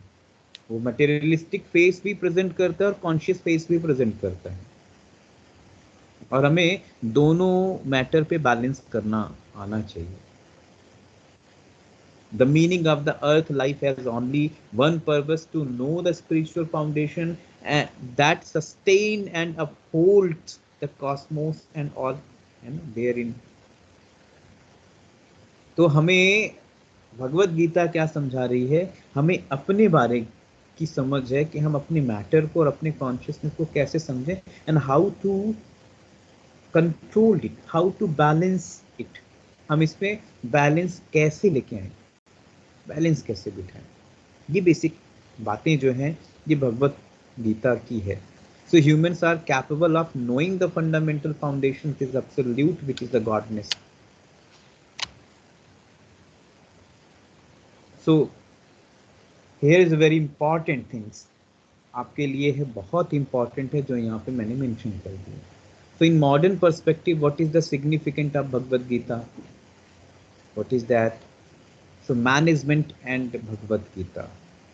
भगवत गीता क्या समझा रही है? मैनेजमेंट समझा रही है. और कैसा मैनेजमेंट समझा रही है?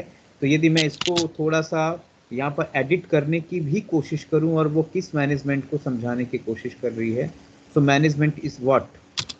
So management related to time, relationship,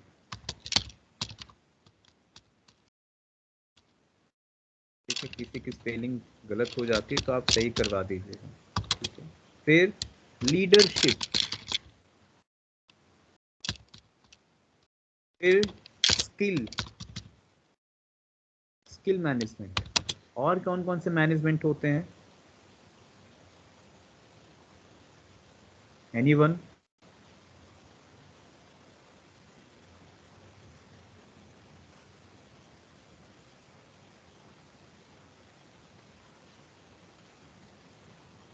और कौन कौन से मैनेजमेंट हो सकते हैं लाइफ के?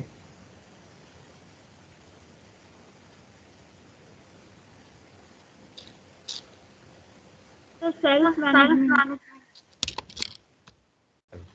It is also part of the self. Very good. Self management. और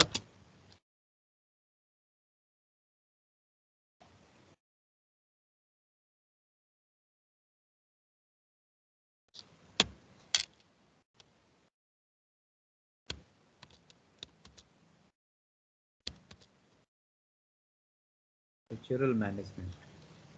इस तरीके से भगवत गीता जब आप पढ़ेंगे तो आपको इन सभी चीज़ों को बहुत अच्छे से इसमें दिखेगा भी. कि how to manage your time, how to manage your relationship, leadership skill, self management, cultural management. So it is a basic management. ये सिग्निफिकेंस देखिए, ठीक है, सिग्निफिकेंस.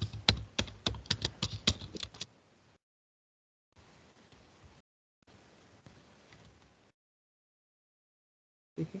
दूसरा क्या है, भगवत गीता और क्या देके आ रही है, value education and morality. So value education का मतलब किसी को पता है क्या है वैल्यू एजुकेशन?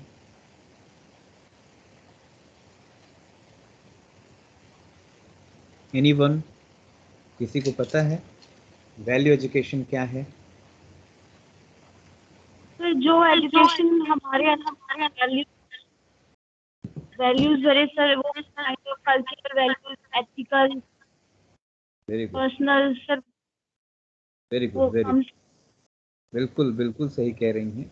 जो एजुकेशन हमारे अंदर ethical values, social values, individual values, cultural values को साउंड अप करे, चार्ज अप करे, प्रमोट करे, वो एजुकेशन वैल्यू एजुकेशन है. और ethical value, social value, traditional value, cultural value, individual value, ये होते क्या हैं? ये वो वैल्यूज होते हैं जिसके बिहाफ पे हम लाइफ जीते हैं. एरिस्टोटल का नाम आपने सुना होगा, किसी ने सुना होगा. एरिस्टोटल का नाम सुना है क्या? उनको हिंदी में अरस्तु कहते थे. अरस्तु जो है वो यूनान के सबसे पावरफुल थिंकर थे और लोग उनसे डरते थे इस बात को लेकर, क्योंकि वो ये कहते हैं कि सोसाइटी का सबसे बड़ा जो बैकबोन होता है वो वैल्यू होता है, मोरालिटी होती है. जो व्यक्ति वैल्यू और मॉरल सिस्टम के साथ नहीं चलेगा वो व्यक्ति कैरेक्टरलेस है. अब वो कहते थे कि जो व्यक्ति वैल्यू और मॉरलिटी के साथ चलता है उसका नॉलेज जो है वो अगले आसमान पर होता है, ऐसा व्यक्ति ज्ञानी होता है और उस व्यक्ति की हमेशा इज्जत करो. तो वैल्यू आप सोचिए कि हमारी लाइफ में कितना इंपॉर्टेंस दे रहा है. हर एक व्यक्ति की अपनी एक वैल्यू होती है. आप देखें, आप में से कुछ ऐसे भी होंगे जो अपनी इंडिविजुअल वैल्यू के साथ कंप्रोमाइजेशन नहीं करते हैं. सो वैल्यू जो है वो आपकी लाइफ के बगियां हैं. It is the garden of your life and is a garden as well as the flower of your life. आपकी लाइफ के वो फ्लावर हैं, ब्यूटीफुल फ्लावर हैं. ये वैल्यू, ये जो मोरालिटी है, ये जिस मोरालिटी की हम बात कर रहे हैं, मॉरली साउंड हो हमारे लाइफ में. आप देखिए आज के यूथ जो है वो मॉरल साउंड नहीं है. आज के यूथ जो हैं वो इतने ज्यादा साइंटिफिक हो गए हैं कि उन्होंने अपने कल्चरल और अपने स्पिरिचुअल थिंग्स को एक किनारे रख दिया है, क्योंकि शायद उनको ये पता नहीं है कि spirituality is the also master of the science. Spirituality अपने आप में एक साइंस है, लेकिन हम क्या करते हैं, यदि आप देखें ज्यादातर आज की जनरेशन जो है मेट्रो सिटीज में ज्यादातर अभी भी देखने को मिलता है, क्योंकि मेट्रो सिटीज में ट्रेडिशनल वैल्यू कल्चर कम है, कम ही होते जा रहे हैं धीरे धीरे. क्यों कम होते जा रहे हैं? क्योंकि वहाँ का जो यूथ है वो मटेरियलिस्टिक हो गया है. और मटेरियलिस्टिक का मतलब क्या है, उनके अंदर एक तो वैल्यू नहीं. क्यों? क्योंकि जहाँ से वो पढ़ते हैं, जहाँ से उनको एजुकेशन मिलती है और जिस सोसाइटी से वो आते हैं उस सोसाइटी में भी वैल्यू नहीं होती, और वैल्यू और मॉरलिटी नाम की तो इज्जत ही नहीं है. इसलिए ऐसे लोग कैसे हैं? तो ऐसे लोग मॉरलिटी और वैल्यू को जूते की नोक में रखते हैं. वो कहते हैं value is my foot, morality is my foot. आप देखिएगा बड़े लोग जो हैं, और यदि उनके सामने आप कोई कल्चरल रिप्रेजेंटेशन करते हैं तो आप ब्लडी प्रिमिटिव होते हैं उनके सामने. सो ब्लडी प्रिमिटिव जब आप उनके सामने हो जाते हैं, क्यों? क्योंकि उनकी एजुकेशन कैसी हुई है, without any value, without any morality, और आपकी एजुकेशन कैसी है, तो विथ प्रिमिटिव, तो आप उनके लिए ब्लडी प्रिमिटिव होते हैं. आपके अमेठी में ऐसे बहुत सारे इंस्टीट्यूट हैं, अभी आप वहाँ कुछ अपनी बातें करने जाएंगे और योग के कुछ संस्कृत के श्लोक धोखे से भी आपके मुंह से निकला ना तो आपको पंडित जी कहने लगेंगे. ये पंडित जी लोग हैं, ये योगा वाले हैं. तो योग की छवि, उसकी इमेज को लोगों ने क्या मान लिया है? It is a bloody primitive type personality, it is a value type personality, it is a moral value person. इनसे बात मत करो. सो वो आपको कैसे कर रहे हैं, अंडरस्टिमेट कर रहे हैं। लेकिन मॉरलिटी और वैल्यू का मतलब ये नहीं होता है कि हम ट्रेडिशनल हैं तो हम मॉडर्न भी नहीं हैं। वैल्यू और मॉरलिटी का मतलब होता है रियलिटी के साथ चलते जाइए और कंप्रोमाइज, कहते हैं ना, समझौता करते जाइए। It's called a values. हमारी वैल्यूज हमारी है, लेकिन यदि हमें विदेशों में काम करने का मौका मिलेगा तो हम अपना भी रखते हैं और उनका भी एक्सेप्ट करते हैं। It's called a value, it's called a morality. नैतिकता यही है। नीति मीन्स जो आपकी इंडिविजुअल, जो व्यक्तिगत नीति क्या कहती है। नीति नैतिकता से, नीति से नैतिकता बना है, ठीक है। तो नीति क्या कहती है? So niti is related to nature. Nature ये कहती है, niti is the nature, morality is the nature. So Bhagavat Gita में भगवान कृष्ण अर्जुन को यही समझाने की कोशिश करते हैं कि तेरे अंदर क्या होगी, तू मॉरल एंजाइटी में हो गया है। क्या कहेंगे लोग, कैसे होगा, नहीं कर पाएंगे, बड़ा मुश्किल है। और वैल्यूज तेरी कम होती जाए। तेरी खुद की जो वैल्यूज थी अभी तक तूने बना रखी थी, तेरी खुद की कैपेबिलिटी है, भाई तू कौन है ये तो देख। तो वो व्यक्ति है जो इंद्रजीत है, जिसने इंद्र को भी जीता, जिसने जिंदा स्वर्ग गया और वहां से गांडीव लेके आया। तू ऐसा व्यक्ति है कि तुझे देख के हजारों हजारों जो स्वर्ग की अप्सराएं तुझे प्रपोजल देती हैं। तो तेरा नेचर कैसा है? सो तेरी वैल्यू क्या है, अपनी वैल्यू समझ। तो हमारी वैल्यूज, जो हमारी कीमत जो है, हमारा मूल्य जो है, वो हमारी नजरों में कैसा हो, ये हमें जाने। और ये जानने की बात कौन बता रहा है? Bhagavat Gita. So value education the morality, build up cultural value is the same thing. यदि आप वैल्यू को प्रमोट करते हैं तो आप कल्चरल वैल्यू को भी बहुत अच्छे से प्रमोट कर ले जाएंगे। क्योंकि human is the unit of the family and the family is the unit of the society and the society is the unit of the nation. तो एक यदि human being full fledged value education को यदि follow करता है तो क्या उस व्यक्ति से, उस परिवार का रिश्ता होगा, तो वो क्या फैमिली उस व्यक्ति से प्रभावित नहीं होगी? और फिर वो जब फैमिली उसको प्रमोट अप करना शुरू कर देगी तो क्या सोसाइटी में वैल्यू नहीं फैलेगा? और आप देख लीजिए, जिस सोसाइटी में क्राइम रेट ज्यादा है, जिस भी सोसाइटी में क्राइम रेट ज्यादा है, उस सोसाइटी का कल्चरल वैल्यू डाउन है।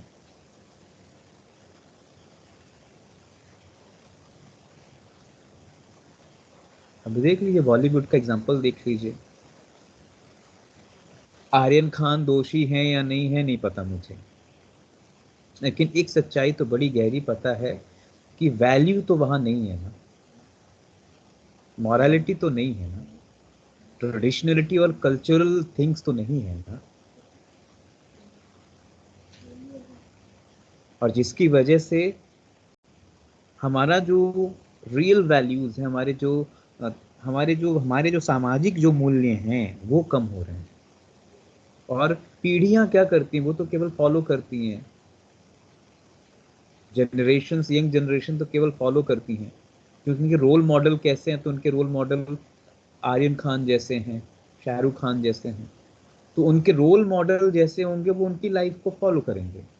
तो जैसा आपका रोल मॉडल, जैसा आपका विचार, वैसा आपका संसार।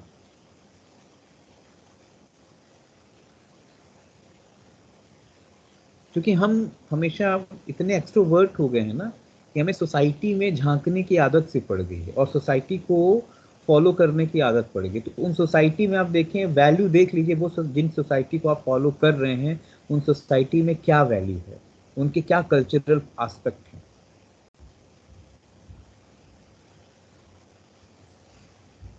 आप सभी जानते हैं, सोशल मीडिया में आप केवल चीजों को देखें। और I am not only talking about the particular Khan family और लाइक दैट और बॉलीवुड, मैं बात कर रहा हूँ all the Nations, the problem of the culture की बात कर रहा हूँ। अब वो केवल और केवल एक परिवार नहीं, ऐसे न जाने भारत में बहुत सारे ऐसे लोग हैं जो हमारे कल्चरल और इंडियन ट्रेडिशनल वैल्यू को डिस्टर्ब करने में लगे हुए हैं। आज का यूथ भगवान के सामने नहीं जाता है, प्रेयर नहीं करता है। वो प्रेयर तब करता है जब उसकी कोई गरज होगी। एग्जामिनेशन आ रहा है तो भगवान पास कर देना, बुद्धि दो, विद्या दो। कोई क्राइसिस हो गई तो प्रेयर कर रहा है। तो दुख में सुमिरन सब करे, सुख में करो न कोई, this type of value, it's not a value. कि दुख में सुमिरन सब करे, सुख में करे न कोय। तो सुख में सुमिरन करे, दुख काहे को होए। तो आप खुश हैं तो आप इस वैल्यू को आप उस कंडीशन में भी तो अप्लाई कर सकते हैं। आपके पास कोई मजबूरी आए तभी भगवान के पास है। आज की यूथ से आप भगवत गीता की बात कर देंगे तो आपसे एक हाथ दूर हो जाएगा वो। आपके दोस्त जो हैं, खासकर ऐसे दोस्त जो हैं जो बहुत ही फंटर टाइप के हैं, पंटर टाइप के दोस्त होते हैं, जिनको कोई लेना देना नहीं वैल्यू से, जिनको कोई देना नहीं कल्चर, तो आपकी ही प्रैक्टिस का मजाक उड़ा देंगे, आपके ही नॉलेज का मजाक उड़ा देंगे।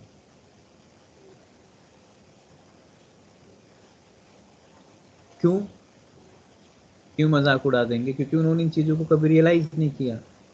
तो जब चीजों को उन्होंने कभी जाना नहीं, कभी माना नहीं, रियलाइज नहीं, एक्सपीरियंस नहीं, तो उनके लिए सारी चीजें कैसी हैं? धूल जैसी हैं।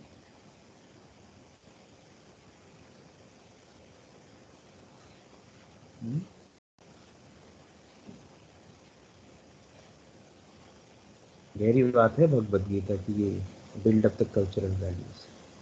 इसीलिए यूं ही भगवत गीता पर विदेशी काम नहीं कर रहे, कुछ तो है इसमें। और आपको एक चीज और बताएं, इंडोनेशिया की एक यूनिवर्सिटी है जहां संस्कृत टर्मिनोलॉजी और वैदिक कल्चर पढ़ाना शुरू कर दिया है। वैदिक कल्चर पढ़ा रहे हैं। और वैदिक कल्चर में जो वैदिक इपिक्स हैं, जो वैदिक स्क्रिप्चर्स हैं, वो पढ़ाए जा रहे हैं।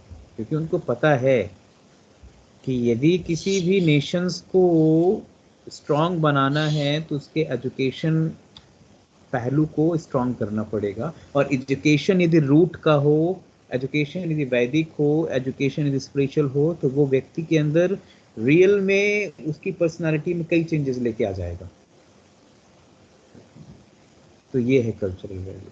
तो जिस सोसाइटी में, ध्यान रखिए, जिस सोसाइटी का कल्चरल वैल्यू हाई है, उस सोसाइटी में क्राइम रेट जो है वो कम है। हर व्यक्ति चाहता है ना कि हमारे समाज में अपराध कम हो, हमारे समाज में बलात्कार कम हो, चोरी, है ना, भ्रष्टाचार, करप्शन, घूसखोरी, ये सारी चीजें बंद हो। हर कोई चाहता है करप्शन लेस सोसाइटी, हर कोई चाहता है। लेकिन जिस सोसाइटी में करप्शन है उस सोसाइटी में कल्चरल वैल्यू भी कम है, ध्यान रखिएगा।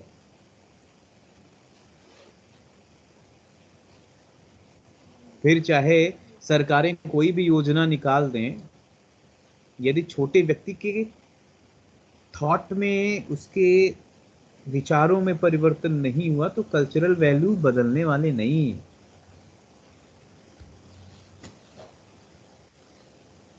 ठीक है। So basic ideology is refinement of your thought. Bhagavat Gita का सबसे बड़ा significance refinement of your thought, विचार परिष्कृत होने की सबसे गहरी विधि है ये। Fourth thing is the realistic approach towards life. जीवन रियल में है क्या,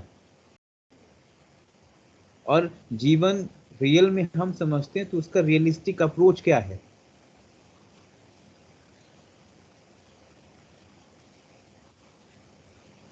हम जो कर रहे हैं उस करने में हम कितना संतुष्ट हैं। ऐसा तो नहीं है कि बस सब चल रहा है, घर वालों ने कह दिया ये करो तो कर रहे हैं, दोस्तों ने कह दिया ये करो तो कर रहे हैं और करते जा रहे हैं।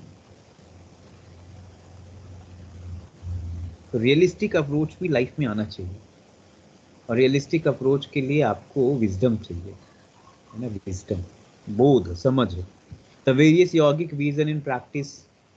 और क्या सिग्निफिकेंस है? तो भगवत गीता में द डिफरेंट टाइप ऑफ यौगिक विजन, लाइक भक्त योग, कर्म योग, ज्ञान योग, ध्यान योग, कर्म संन्यास योग, है ना, गुणत्रय योग, दैव असुर संपत्ति विभाग योग, यानी दिस टाइप ऑफ सम यौगिक vision, some specific type, yama and the niyama। आप यम और नियम जानते हैं ना सभी? Yes, sir.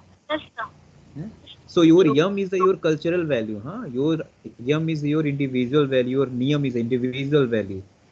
So in yogic terminology, yam niyam is also our, है ना, value, our individual value. So various type of yogic vision regarding कुछ भी दे सकते हैं। भगवत गीता में तो बहुत सारे विजन है।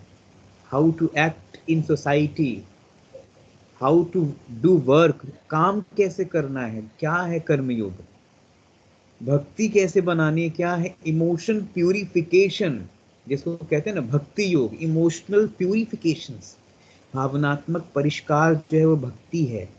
ऐसे नहीं कि गए मंदिर में और केवल और एक नारियल फोड़ दिया, आधा किलो लड्डू चढ़ा दिया, अगरबत्ती कर दिया, फूल चढ़ा दिया और भगवान अब तुम संभाल लेना। तो भगवान आपके दलाल हैं क्या, एजेंट हैं क्या? आपने उनको कुछ ब्राइब दिया और भगवान कर देंगे? नहीं। The very deep meaning of the bhakti, the purification of the emotions. हमें इमोशंस को प्यूरिफिकेशन में लेके आना, तब भक्ति आती है। And last one is the holistic excellence and well-being. How to get a physical excellence, how to get a mental excellence, है ना? यहाँ मैं लिख देता हूँ, ये शायद लिखने की जरूरत है इसको। सो होलिस्टिक एक्सीलेंस का मतलब क्या है? फिजिकल, मेंटल, फिजिकल की स्पेलिंग गलत हो गई,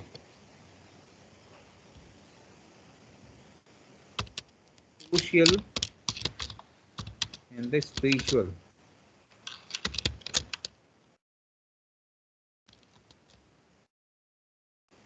So physical excellence, mental excellence, social excellence and spiritual excellence. Cultural value और इसकी बात करें तो यहाँ ध्यान रखिए, याद करने के लिए हमने केवल यम एंड नियमा को साथ में रखा हुआ है ताकि याद रहे आपको। आएगा तो और कुछ इसमें आ सकता है and more.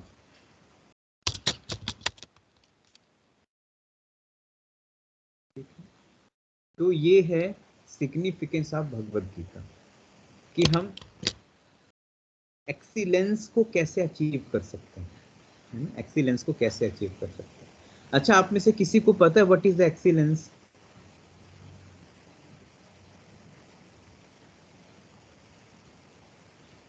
Sir excellence means चीज में सर्वश्रेष्ठ होना। और क्लियर करिए। अब जैसे सपोज टू बी एक चोर है, बहुत बढ़िया चोरी करता है, तो अपने काम में एक्सीलेंट है ना? यस है ना? एक मर्डरर है, वो बढ़िया अच्छे तरीके से मर्डर करता है, किसी को पता भी नहीं चलता, मर्डरर एक्सीलेंट तो है ना? यहाँ जो बात आए कि अभी हम लोग देखेंगे, कर्म योग देखेंगे, एक्सीलेंस की सही डेफिनेशंस क्या है। तो यस, यदि वो एक्सीलेंट है उस फील्ड में तो उसको क्या कहेंगे अभी हम लोग देखेंगे। तो what is the meaning of excellence? Meaning देखते हैं, क्या मतलब होता है एक्सीलेंस का, मीनिंग क्या होता है। तो excellence always count with the skill plus strength.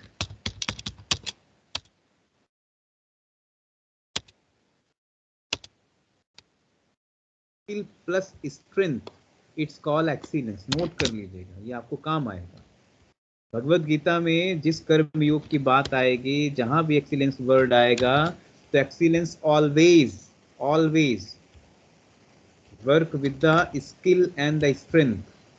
Skill and strength, आपके पास स्किल है लेकिन स्ट्रेंथ नहीं है।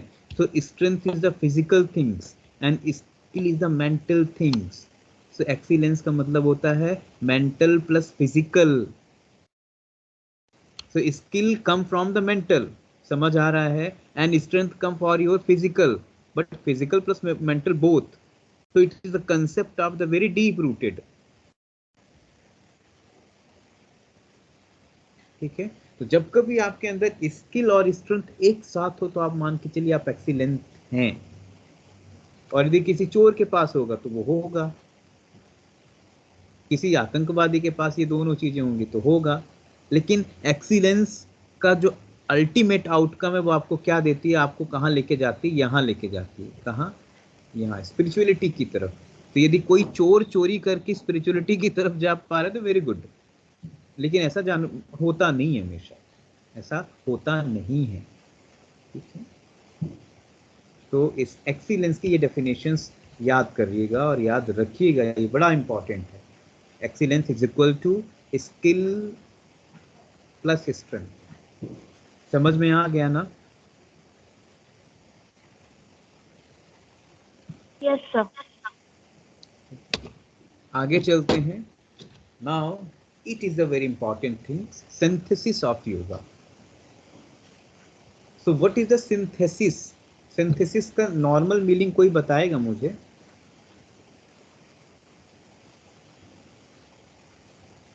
सर वर्डिक मीनिंग सर ट्रांसलेशन होता है सर। सिंथेसिस मीन्स 10 प्लस चीजें मिलकर बना है सर। हाँ हाँ हाँ। संश्लेषण का मतलब क्या होता है? चीजें मिली हुई है ना, चीजें एक दूसरे में मिली हुई, उसी को क्या कहते हैं? संश्लेषण कहते हैं ना, synthesis. Sir terminology of the sanshleshan and the vishleshan, sanshleshan is the synthesis and the vishleshan is analysis. So difference between synthesis and the analysis is, so analysis is the given varieties, है ना, आप उसको क्या कर रहे हैं, आप उसको टू द पॉइंट अलग करने की कोशिश कर रहे हैं, डिटेल्ड करने की कोशिश कर रहे हैं। It's called a synthesis analysis and synthesis is called a, synthesis की मतलब कि एक शब्द में कई मतलब छुपे होते हैं, उसको सिंथेसिस कहते हैं। कई सारी चीजें संश्लेषित मतलब मिली हुई हैं, संश्लेषण मीन्स मिला हुआ, छुपा हुआ। The synthesis of yoga in Bhagavad Gita, the various type of yogic vision, various type of yogic practice, various type of yogic approach already inherent and है ना, inhibit in the Bhagavad Gita, छुपे हुए हैं, inherent है, various type of yogic vision. So which type of yogic vision I have already mentioned in the last one, you already seeing here, the chapter 1 to 6, the chapter 7 to 12, the chapter 13 to 18. So which type of practices here is a mention, the karma yoga, bhakti yoga and the jnana. So Shivananda commentary regards the 18th chapter of Bhagavad Gita as having a progressive order by which Krishna lead Arjun up to the leader of yoga from the one rung to another. The influential commentator Madhusudan Saraswati divided the Gita 18 chapter into 3 sections of the 6 chapter each. So Swami Gambhiranand characterized Madhusudan Saraswati system as a successive approach in which karma yoga leads to bhakti yoga and which in turn leads to jnana yoga. तो पूरा भगवत गीता कैसा है, तो जो मधुसूदन सरस्वती ने अपने गीता में divide किया है और क्या बताया है कि भगवत गीता में भगवान कृष्ण कर्म से भक्ति और भक्ति से ज्ञान की जर्नी करा रहे हैं। यदि किसी को बोध करना है तो क्या हो, तो बोलते कर्म से भक्ति करो, भक्ति से ज्ञान की तरफ आओ। इट्स कॉल्ड है ना सिंथेसिस ऑफ योग। सो यहाँ पर क्या है, chapter of the Bhagavad Gita as having a progressive order, एक के बाद दूसरा, दूसरे के बाद तीसरा, तीसरे के बाद चौथा, चौथे के बाद पांचवा, और ये जो तरीके हैं क्रोनोलॉजिकल ऑर्डर है, ये यहाँ पर भगवान कृष्ण ने समझा दिया है। ये समझने लायक है, ये बड़ा इंपॉर्टेंट है। तो नोट करते हैं क्या है, चैप्टर 1 to 6 नोट कर लीजिए। Karma yoga the means to the final goal. Chapter 7 to 12 भक्ति योग इज ऑर्डर और डिवोशंस, आपके भाव, आपके समर्पण, devotion, dedication, determination, surrendering, all the terminologies related to bhakti yoga, है ना। Dedication, devotion, surrender, determination, it is all the है ना terminology related to bhakti yoga. So chapter 7 to 12 is related to bhakti and 13 to 18 is related to jnana yoga or knowledge, the goal of itself. It is a basic synthesis. Synthesis means ये सारे जो योग हैं ये समाये हुए हैं भगवत गीता में। इतने सारे यौगिक अप्रोच जो है वो समाये हुए हैं भगवत गीता में। And some scholars treat the yoga of meditation to be a distinct four path of thought in Gita, referring it is a Raj Yoga. तो कुछ विद्वान जो कहते हैं कि साहब भगवत गीता में राज योग की बात है, बोले राज योग का मतलब क्या, तो बोले भगवान कृष्ण मास्टरी ऑफ माइंड की बात करते हैं और कहते हैं मास्टरी ऑफ माइंड तभी है जब आप मेडिटेशंस की स्थिति को समझते हैं। So the basic concept in Bhagavad Gita, one is the already exist the karma yoga, second is the भक्ति योग, थर्ड इज द ज्ञान yog, and the fourth is also relate in raj yog. Raj योग, so Raj Yoga is the mastery of mind and the practice of meditation in consider here. So it is a 4 path. So Raj Yoga is ठीक okay, but सांख्य योग भी है, ध्यान योग, भगवत गीता में ध्यान योग में हम लोग पढ़ेंगे अभी। तो ये इस तरीके से सारी चीजें है ना साथ में है। And other consider as progressive stage. तो हम सिंथेसिस ऑफ योग में क्या देख रहे हैं, एक मजेदार चीज, कितने टाइप के योग भगवत गीता में हैं, वो सारे सिंथेसिस ऑफ योग हैं। कितने तरीके के योग भगवत गीता में डिस्क्राइब्ड हैं, वो सारे क्या हैं, सिंथेसिस की बात हो रही है, सारे सिंथेसिस ऑफ योग।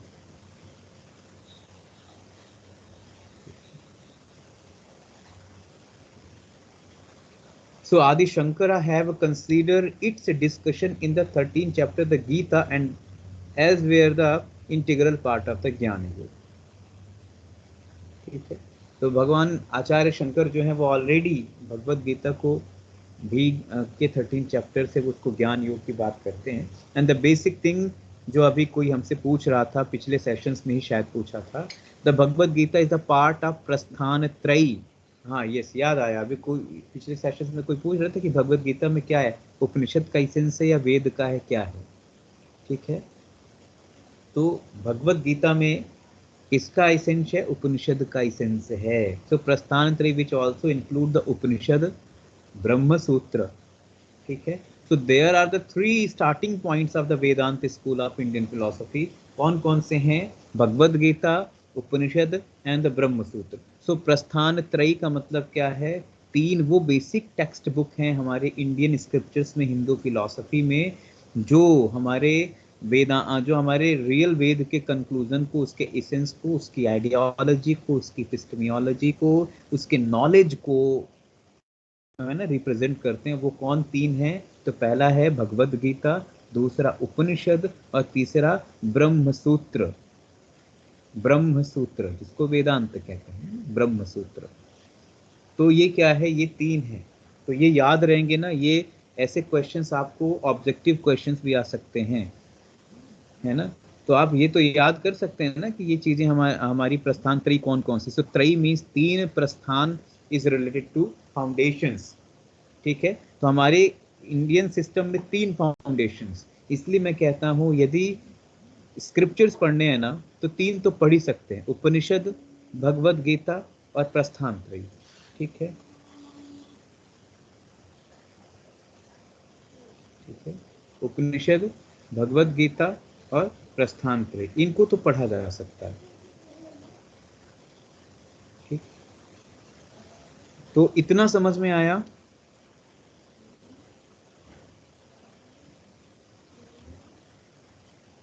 Yes sir. बस हम लोग अब लास्ट मोमेंट में हैं। तो additionally the Gita provide an introduction and explanation of yoga is defined. और कौन कौन सी सिंथेसिस की बात है, यौगिक अप्रोच की बात है। तो पहला है भगवद गीता क्या बात करती है, क्लियर है ना, discerning totally voluntary dynamic participation in one's life. हमारी लाइफ के प्रति जो हमारा पार्टिसिपेशन हो वो कैसा होना चाहिए। So totally voluntary, dynamic, clear है ना, और कैसा होना चाहिए, discerning and every lasting primal revealing the है ना archetypal light of the fluid by love. हम अपनी लाइफ में लव, कंपैशन, इनको किस तरीके से केयर, इनको किस तरीके से हम साथ में रखते हैं, उसको ध्यान में रखना चाहिए। ठीक है, तो एक ये है।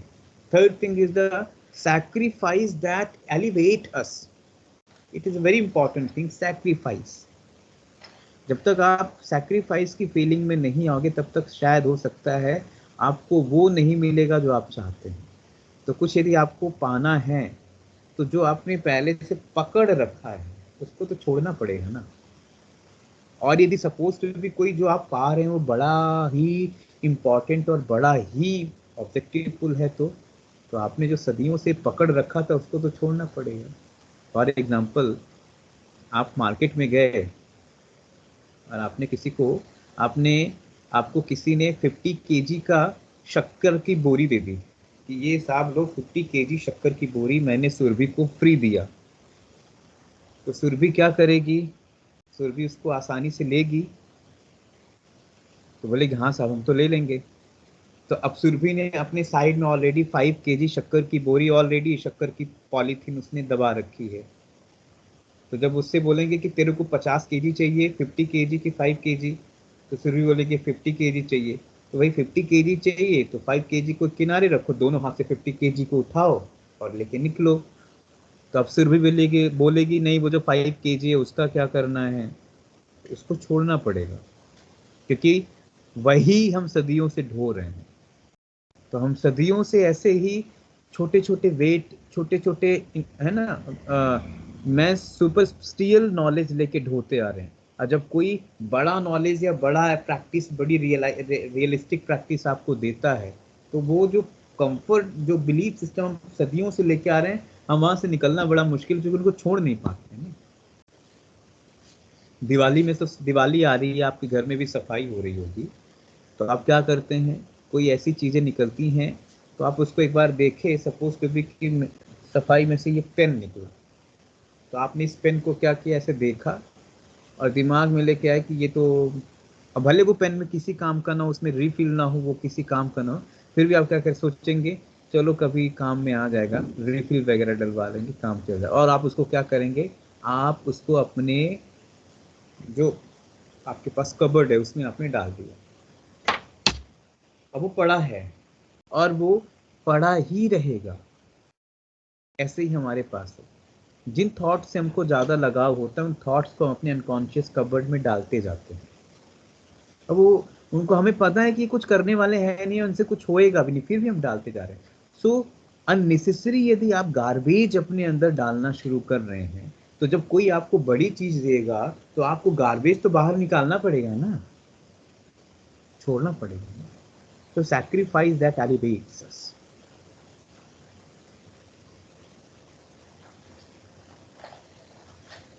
सैक्रिफाइस। पहाड़ में चढ़ रहे हैं और आप पे 50 किलो का कोई बोझ लाद दिया और सर पे, और धीरे धीरे आपको चढ़ना है, तो क्या 50 किलो के बोझ के साथ आप पहाड़ पे चढ़ पाएंगे? आप बोलेंगे क्या बात करते हैं सर, पागल हैं क्या आप, इस तरीके की कौन हरकतें करेगा, 50 किलो का बोझ लेके कौन पहाड़ पे चढ़ेगा? हम तो पहाड़ पे चढ़ेंगे तुम सारा बोझ फेंक के, ताकि हमें लाइट फील हो, हल्का फील हो और हम आगे आराम से चढ़ पाएं। ऐसे ही लाइफ है। लाइफ में यदि हमें एलिवेट होना है, ऊपर चढ़ना है ना, तो ये जितने बोझ हमने दुनियादारी के इकट्ठा कर रखे हैं ना, ये सब हमको एक किनारे करना पड़ेगा यदि आपको एलिवेट होना है। सैक्रिफाइस, फिर sacrifice related to your habit, sacrifice related to your food, sacrifice related to your luxurious lifestyle, sacrifice related to your group, society, circle, जो भी सोर्स ऑफ माइंड, जो भी आपको ऐसी चीजें मिल रही जो भी आपको डीमोरलाइज कर रही हैं या अनएलिवेट कर रही हैं, उनसे सैक्रिफाइस तो करना पड़ेगा, तब काम होगा। सो सैक्रिफाइस, आगे मुझे इसको है ना बता, बहुत एलिब्रेट करने की जरूरत नहीं, क्योंकि आपको समझ में आ गया। Now fourth is the selfless, cleansing, freeing, balancing, inspiring, joyful, performed action based on the vision in which our experience peaceful interconnection is with the life around them. So it is very important. Selfless, cleansing, freeing, balancing, inspiring, joyful, performed action based of the vision. ठीक है, तो हमें अपने actions में selflessness लेके आना है। Selfless actions, cleansing, freeing, balancing actions, inspiring actions, ये हम साथ में लेके चले। It is the yogic vision, it is the specific yogic vision, ये है। ठीक है, nourished in the company of the other yoga practitioner by offering of love and the understanding they give rise to. Understanding they give rise to. हमें लोगों को nurture करना भी सिखाना पड़ेगा. So nourish in the company of the yoga practitioner of offering of love and the understanding they give rise to. तो है ना, कई बार कहते हैं ना, खुद बढ़ो और दूसरे को बढ़ाओ, ये जो भाव है ना, उसको नरिशमेंट कहते हैं ना, वो साथ में चलता है. And sixth one is the heightened sensitivity and awareness of all life around us and within us.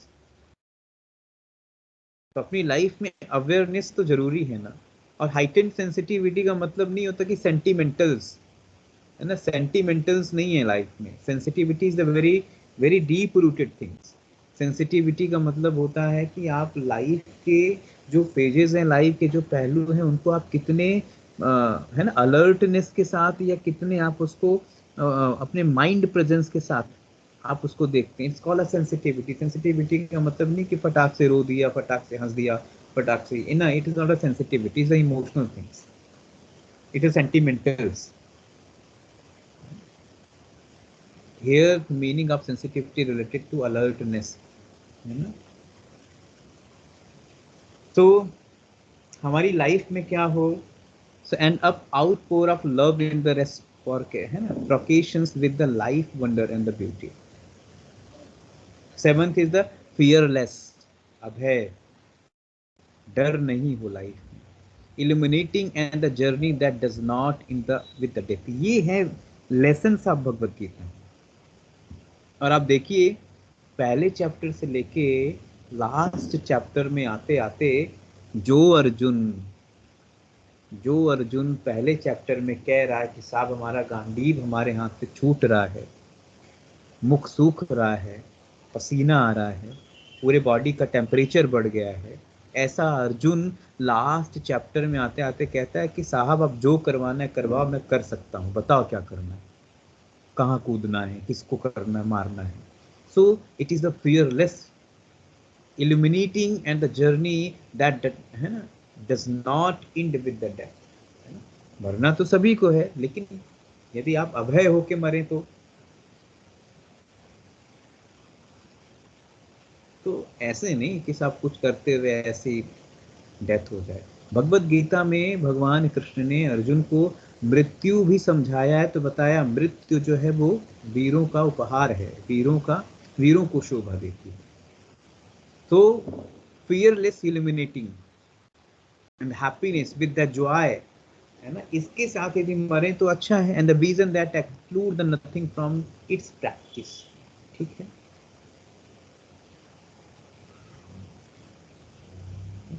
Intimate connection with the whole universe, with the internal realms, even beyond the manifested universe, and with our own being, endless capacity of the love.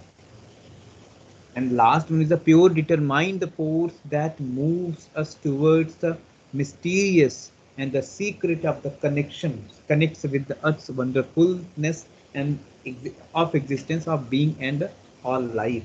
तो भगवत गीता क्या समझा रही है, हमें pure determined behaviour emotions रखना है ना, toward the mysterious secret, है ना, and the connects us with the wonderfulness of existence. तो हमें अपने एग्जिस्टेंस के साथ बड़े गहरे तरीके से है ना है ना रिलेट करना है. तो ये भगवत गीता के जो मेन लेसन है ये बड़े अद्भुत है. So it is the yogic vision. ये है सिंथेसिस ऑफ योग. ये सिंथेसिस ऑफ योग. एक ये आपका लेक्चर तो यहाँ ऑलरेडी कंप्लीट है ही. एक मेरे पास पीपीटी है, पीडीएफ है, मैं आपसे शेयर करना चाहूँगा. वो यहाँ पर है. एक सेकेंड.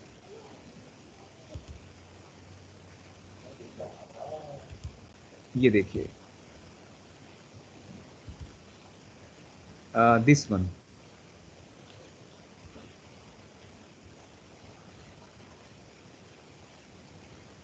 फिलोसफी गीता.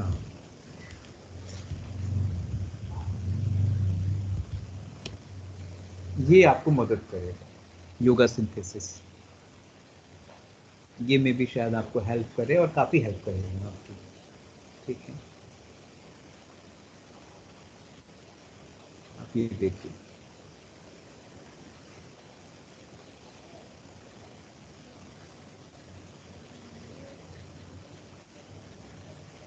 ये so ultimate science of yoga. तो in Bhagavad Gita described in specific synthesis, देखिए कितना बढ़िया यहाँ पर already different yog system. So different yog system is related to synthesis, है ना, synthesis of Bhagavat Gita, different yog system, ठीक है, related to synthesis of the Bhagavad Gita. So first is the abhyas yog. ये क्या है? अभ्यास योग, भगवान बात कर रहे हैं। फिर क्या कर रहे हैं? कर्म योग की बात कर रहे हैं भगवान कृष्ण, ठीक है। नाउ फर्स्ट ही, this is the synthesis of yoga. Now first is the vishad yog. It is a path of the dejections, means a path of the depressions, path of the mental illness,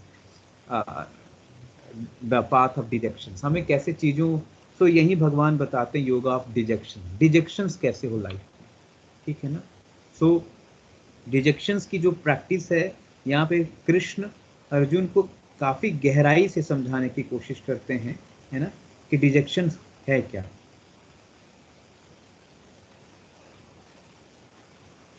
क्योंकि अर्जुन उदास है, तो ये भगवान कृष्ण बताते हैं कि साहब यदि आप अवसाद में हैं तो अवसाद से दूर होने के क्या तरीके हैं। Now second is synthesis of Sankhya, है ना, सांख्य योग।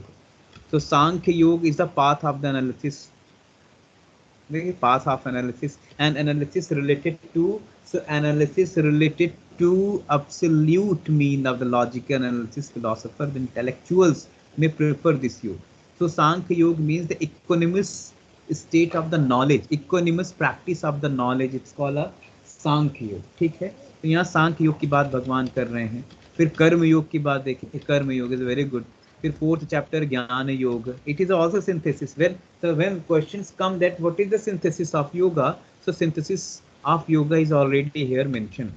ज्ञान योग, देन कर्म वैराग्य योग, also called कर्म संन्यास योग, हमने कल देखा था। नाउ उसके बाद क्या है? अभ्यास योग है ना। This one is the six one is the ध्यान योग, इट्स कॉल्ड अभ्यास योग। And seventh one is the call, है ना, परमहंस विज्ञान योग, ठीक है। फिर उसके बाद अक्षर पर ब्रह्म योग, Raja Vidya yoga. Here mention some specific conclusion, summaries I have already mention, है ना। विभूति विस्तार योग, है ना, विश्व रूप दर्शन योग। So yesterday we have already talked about the 18th chapter of the yoga. So this type of question to make easiest, है ना, ये आपको बहुत इजी हो जाएगा क्योंकि आपने ऑलरेडी चीजों को समझा हुआ है। So it is a भक्ति योग, it is a क्षेत्रज्ञ योग, 13th चैप्टर। फिर उसके बाद 14th चैप्टर में गुण त्रय विभाग योग, ठीक है। उसके बाद पुरुषोत्तम योग, फिर पुरुषोत्तम योग के बाद दैवासुर संपद योग, फिर श्रद्धा त्रय विभाग योग, it is 17th chapter, and the मोक्ष उपदेश योग, ठीक है। तो हियर इज अ मेंशन, ये सब स्पेसिफिक नोट्स हैं, ये मैं आपसे शेयर करूंगा, आप देखिएगा। 3 लेवल ऑफ कनेक्शंस की जो बात कर रहे हैं ना, तो 3 लेवल ऑफ कनेक्शंस की बार, है ना, ब्राह्मण, परमात्मन और भगवान, ठीक है। तो ये 3 लेवल ऑफ कनेक्शंस की बात है। कौन सी? ब्राह्मण, परमात्मन और भगवान। और फाइनली आप देखें यहाँ पर इन्होंने द हाईएस्ट योग, द ये लास्ट वन, आप यदि आप देखें the highest yoga and the highest connections. So it is said the ज्ञान yoga can take on one only up to Brahman realization, ashtanga yoga can take Paramatman realize, and bhakti yoga, है ना, रिलेट टू योर भगवान, है ना, भगवान। सो भक्ति योग रिलेटेड टू भगवान, है ना, ashtang yog is related to paramatman, and the, है ना, ज्ञान योग रिलेटेड टू ब्राह्मण। सो हियर आल्सो मेंशन, है ना, कर्म योग भी आ सकता है भक्ति के साथ, ठीक है। लेकिन इतनी अच्छी बात यहाँ पर ये जो रिसर्च पेपर है। ये रिसर्च पेपर मेरे को ये आर्टिकल मिला तो मैंने कहा आपसे शेयर करें, और इसको मैंने पढ़े तो ये बहुत ही अच्छा है, और आप इसको लिख सकते हैं, समझ सकते हैं थोड़ा थोड़ा इसमें क्या मैसेजेस हैं भगवत गीता के, द मीनिंग ऑफ योग and what is Bhagavad Gita. आप देख लीजिए भगवत गीता का टाइम पीरियड दे रखा है, भगवत गीता की और भी तमाम चीज़ें इसमें मेंशन कर रखी है, और क्या इसमें बातें हैं, क्या अर्जुन और कृष्ण के बीच में बातें हुई हैं, ये थोड़ा सा इसको सिस्टमेटिक तरीके से उन्होंने कंपाइल्ड किया हुआ है। ठीक है, तो ये हमारा सिंथेसिस ऑफ योग और significance of the Bhagavad Gita हमने देखा। ठीक है, तो आज की क्लास हम यहीं पर कंप्लीट करते हैं, द सिग्निफिकेंस ऑफ द योग एंड द भगवत गीता। मैं ये चीज़ें आपसे ज़रूर शेयर करता हूँ, एक सेकेंड आपके सामने ही कर देता हूँ ताकि ईजली हो जाए आपको भी लेने में। ठीक है,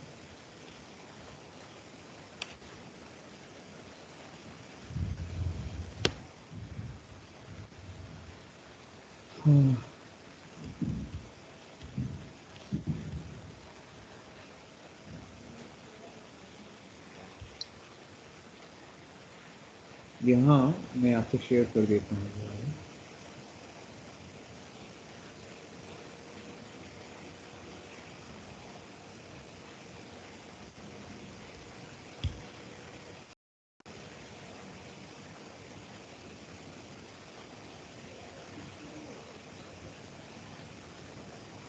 आज का लेक्चर्स जो था वो काफ़ी इम्पोर्टेंट था, लेकिन लोग बहुत कम हुए हैं, तो ठीक है रिकॉर्डिंग अवेलेबल रहेगी तो आसानी होगी आपको, है ना, एक्सेस करने में और सुनने में। लेकिन कुछ नोट्स मैं यहाँ दे देता हूँ ताकि आप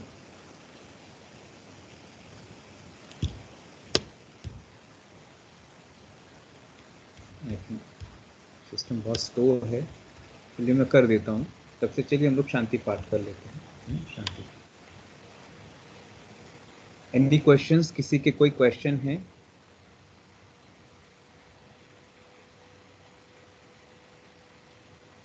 नो सर। शांति पाठ करें।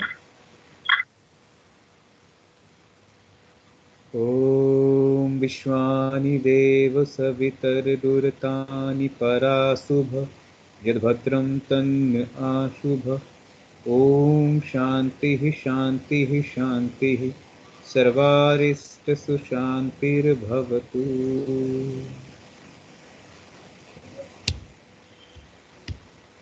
Thank you to all. मैं अभी थोड़ी देर में इसको अपलोड कर देता हूँ, है ना, आप देख लीजिएगा। ठीक है, चलिए, ओके। Thank you.